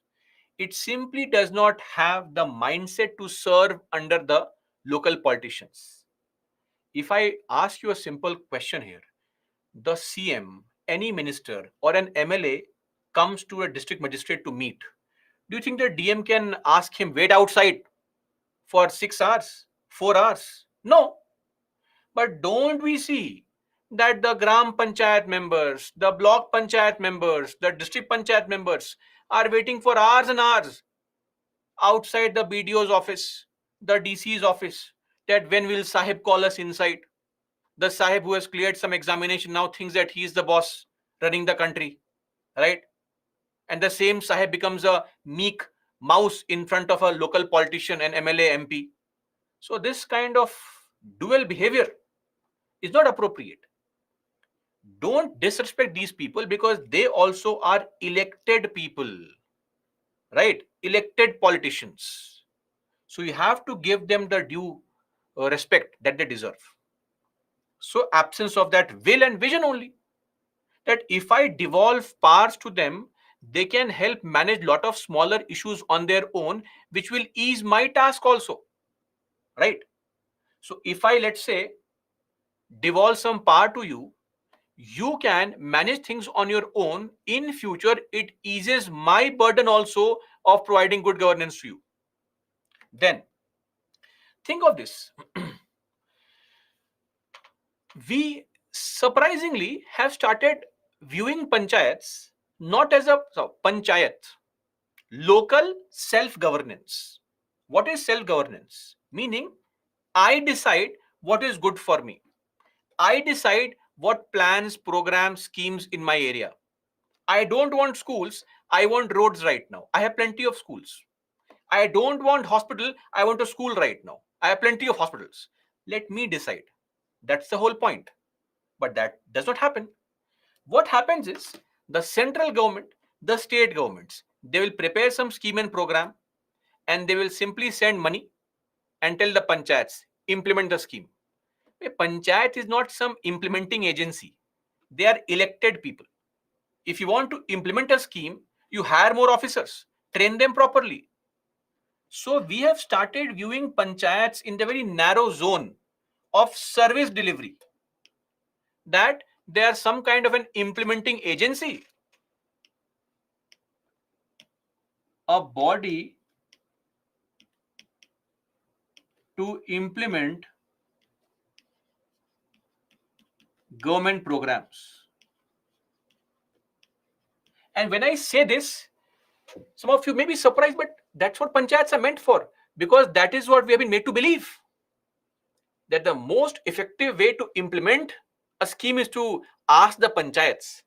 But the problem is that panchayats were not meant for this. If you want to properly implement a scheme, you please hire more people, train them, and let them do the work. Let the panchayats become the true masters of their own destiny. That's what's happening. Then, see, a very, very critical problem. At the local level, uh, politicians at higher levels, they don't directly participate in elections. You won't see Congress and BJP directly fighting, but their members are fighting, who owe allegiance to BJP and Congress or other parties, right? Now the problem is that if, let's say, in my area, in my ward, in my gram panchayat, the sarpanch, the mukhya, the pradhan, the chairperson belongs to BJP, and he has become the pradhan, the sarpanch or the chairperson. When the elections come for MLA, MP, that person commands a lot of control over others in the village, can sway the votes in the direction of the ruling party or this party, that party. So every ruling party at the state level wants that people who are affiliated to that party should win all the seats in the panchayats. That may not always happen, because people at the lower level in the village, they will not vote because the G20 summit happened and we purchased the Jhumar from Czechoslovakia. No, no, no. They're not impressed by all this. The price of tomatoes is very high, very bad. Oh, very low, very good government. That's what impacts them. They get impacted by these kind of issues, these kind of concerns. And now what happens is that whenever the elections around the corner, the state government cannot always keep a check on prices. It's not possible, because we'll always have inflation and there'll be stages, right, where you are bound to face some inflation. Now what happens is, elections are around the corner, but right now, because of delayed monsoon, because of other issues, etc., there's slight increase in prices of basic commodities. So if I go for elections right now, then maybe people will not vote for my candidates, right? So let's delay the election, postpone it. Persistent, continuous effort to postpone the elections. I mean, state governments give various kind of reasons. They say no money. Imagine the central government tells you that, guys, no money. We'll not have Lok Sabha elections this year. Lok Sabha elections next year. The state governments will go crazy. Oh, fascist government has come. Democracy is down the drain. Some leader, some very eligible bachelor will go to a foreign country and start taking part in seminars saying how India is bad, how there's no democracy. But is your party, which is in power in various states, fulfilling the constitutional mandate of panchayat elections properly? A lot of you belong to various states. In your states, have the panchayat elections always been held on time? No, because the political party there wants to have a favorable environment, a suitable environment. So, no funds. Then they may say there is a natural calamity. Excessive rains have happened. No rains. Imagine if there is no rain, the BJP today says, next year no election. Why? It did not rain for 5 days. Again, it is unthinkable, right? Then reservation data not updated. So this is a classic example in Karnataka. So back in 2012, a very interesting anecdote of how, to what limit can the state governments go. So in Karnataka, in 2012, 2013, there was this election commissioner, SEC, CR Chikkamath. He announced elections because it was 5 years time. But state government told him, no elections. The mood is not right. But he said, no, time has come, 5 years. So state government told him, no, don't do it right now, delay it. But this fellow, trying to perform his duties properly, come on, you are trying to perform your duties properly. He performed the duties properly, announced the election. Now state government went to High Court against its own SEC. And look at this fellow doing his tasks properly. State government said that we are yet to update the SCST data. Right? What data? Every 5 years data has to be updated so that there can be exact representation. Data will not change much, maybe by 1% or 0.5%. It won't happen that 5 years ago SC population was 15%. This time it's 92%. It won't happen. It could be 16%. So the state high court said, please use the previous data, go for elections. It did not stop here. The Karnataka state government went to Supreme Court against its own SEC. And Supreme Court gave a tight slap, not literally, figuratively, by telling the state government that please go for elections. If not fresh data, use last data. No problem. Nothing happens in 5 years. These are situations. Anyway, so this is with respect to the postponement of elections. Then, organizational structure of panchayats is inadequate. Inadequate. We have the parliament. Do we have the parliament house? Now we have two, the old and new. We have the assembly. Don't we have the Vidhan Sabha in every state? Tell me a state which does not have Vidhan Sabha or Vidhan Parishad. We have MP's quarter, MLA quarter, this bungalow, that bungalow, hundreds of buildings. 21% panchayats in our country, they do not even have an official building to perform their tasks in. No panchayat bhavan in 21% panchayats. Where are the meetings being held? In some rich landlord's office, in house. All the records are kept there only, including that of audit. Right? Records can be manipulated, records can be stolen, everything can be done. And then if the meetings are being held in a landlord's house, don't think he controls every meeting without being a member? Then what's the point of the democratic decentralization, arming the people with powers, giving up powers, right? And then in some cases, meetings are held in the local school, etc. You cannot even afford a building for panchayats. That is what state governments have come down to. You have all the money to give a juicer, mixer, grinder to people, distributing saris to people, etc. But you have no money to create a building for panchayat. How is it fair? How is it fair? Then, see, corruption in PRIs. Corruption. This is a very classic statement. Corruption is a problem which is there everywhere. So here also. How does corruption take place here? Very smooth transition of corruption. The state government, some minister there, he has to send money to panchayats. Minister, he will send money to panchayats. But when the minister sends money to panchayats, of course, because he's a minister there, some percentage has to be taken away. Yes or no? It goes to the district collector, DC, various DCs. DCs, people like you. Now, you will say, I spent so much money in coaching, in purchasing books, etc. Now my time has come. My percentage. My kid wants the latest iPhone 15 Pro Max. The price is increased. I have to get more money. Okay. You take some cut. It goes to the BDO. Now, please tell me something. Please. Don't BDOs have families? Don't their kids want iPhone?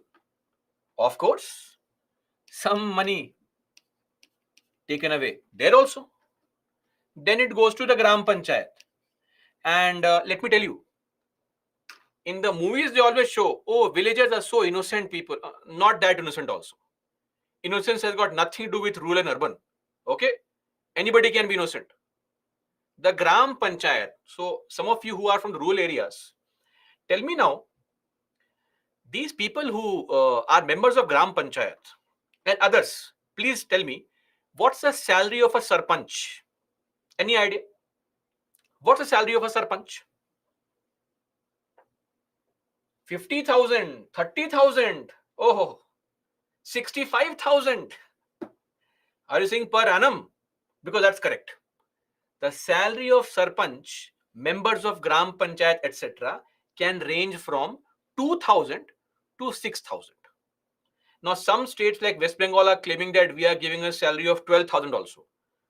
I don't have a data on that. But largely, the salary is as low as 2000. But look at the money being invested by these members to win the election. Have you observed this? The money that these members are investing to win the election, 2000 rupees per month is a salary.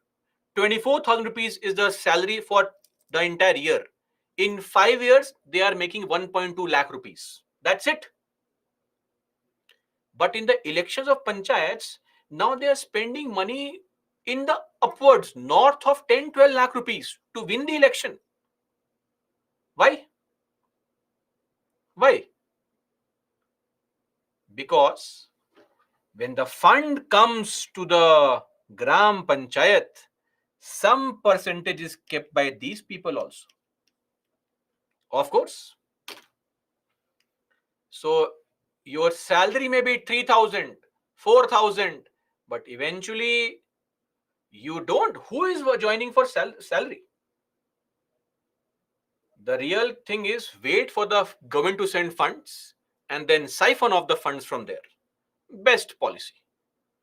Invest 10 lakh rupees, recover 50 lakh rupees. Best investment.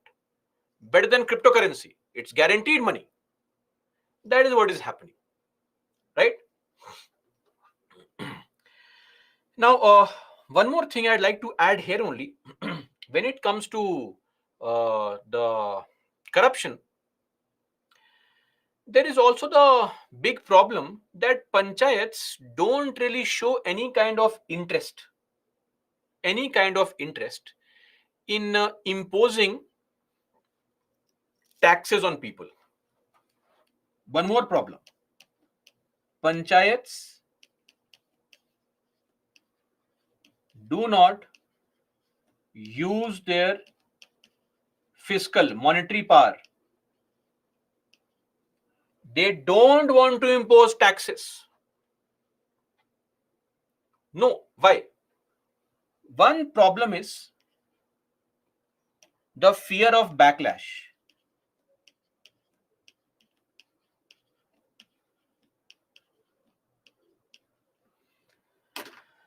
Why? I was elected in a panchayat, for example, and I start imposing tax on the people there.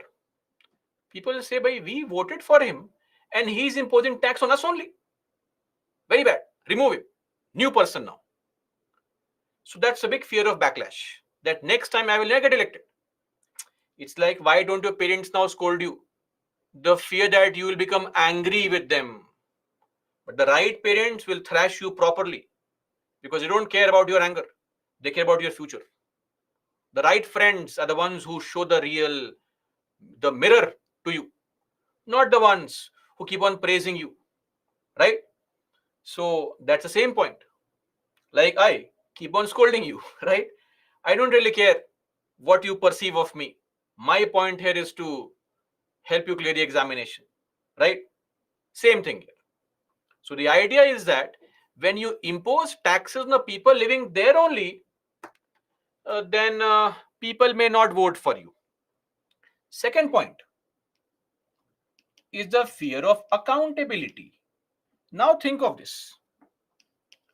See, accountability is a very dangerous thing. Whenever people pay money, they want their money to be fully utilized. So as long as things are free, no questions asked. The moment you pay a single penny, you want the return of lakhs of rupees for the penny, a single rupee you spend, right? So a random video on YouTube you search, whatever the quality of the video, you have no say, it's free of cost. You write comments, very nice video, waiting for the next video, dying for the next video. Whether the concept is right or wrong, you have no interest. But if you pay money, everything has to be perfect. The faculty is not smiling enough. The faculty has scolded me right now. Right? It's very natural because we want to hold people accountable when we spend money. So that's why the taxpayers are always angry. I am paying this much tax, nothing being done in the country. It's very natural. So the real concern here is, now you have paid some money. Early morning, the panchayat member or the sarpanch is going for his morning walk, and somebody comes and tells him, wait, sir, where are you going? Last month I paid 12 rupees as tax. Why is the road not built? Accountability. So to escape this entire accountability problem only, they don't impose taxes. They say, why to impose tax? Let the money come from the center, from the state. The money will come. We'll spend it. If it does not come, people are living as it is. No problem. This is what is happening, right? So these are some of the problems. We'll continue our problems tomorrow as well on the panchayats, and then we'll discuss about the challenges pertaining to women. We'll also discuss what steps have been taken so far. We'll discuss second ARC recommendations, the Panchi Commission recommendations, and once we are done, we'll move on to the municipalities. Okay, so that is all as far as our discussion for today is concerned. Jai Hind. And guys, I am requesting you, when I ask these basic questions also, it is not being answered properly. It is disappointing. I won't say shameful, you are too mature. It is disappointing. Please revise. Okay? Rather than attending multiple classes, because whatever I say, I'll be the bad person in front of you, but this is the reality. Please, better to revise the same topic and write more answers. This is a strategy which works. After 3 years, you will find out that, oh, that was the right strategy. Why not do it right now? Oh, we have only one topper for today, Sivaranjani. Or beyond corruption, you have to grease their palms and everything is okay, right?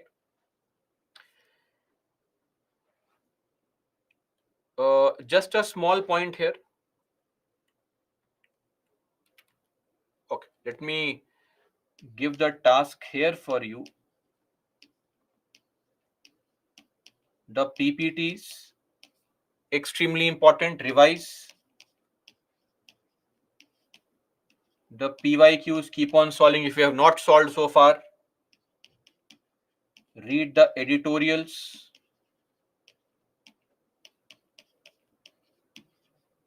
Yojana, Kurukshetra, Gist.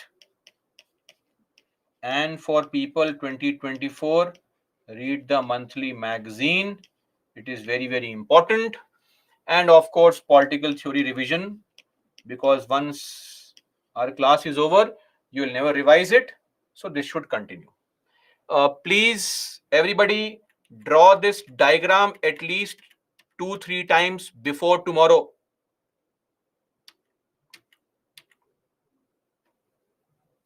Okay, this will help you remember everything. What is a intermediate panchayat called? It is called intermediate panchayat only, or can be called a block panchayat, can be called a mandal parishad, can be called a panchayat samiti, all these. Intermediate level.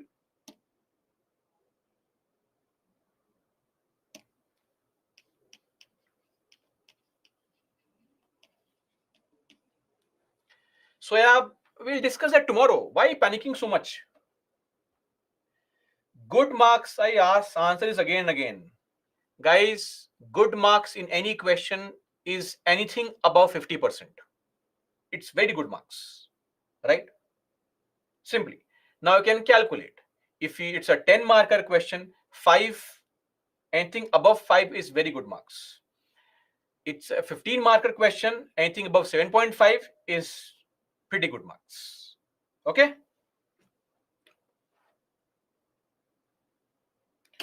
Dvapayan, central government, why will it take any kind of step?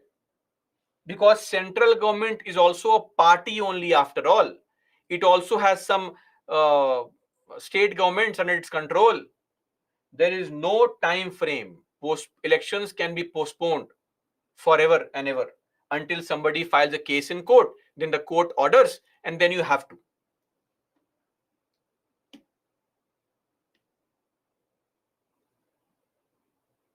Baby, this is a question to be answered in your ethics classes and governance classes. How to eradicate? Eradicating corruption is not possible. There is corruption everywhere. Are we clear? if anybody has this kind of belief that there is some country where there is no corruption, the best example of this is look at the corruption perception index, CPI. Even the best of countries, say Denmark, first rank, their score is also 90 only, not 100, right? So nobody scores 100. Countries like Finland, New Zealand, 87, Norway, then Singapore, Sweden, nobody is scoring 100.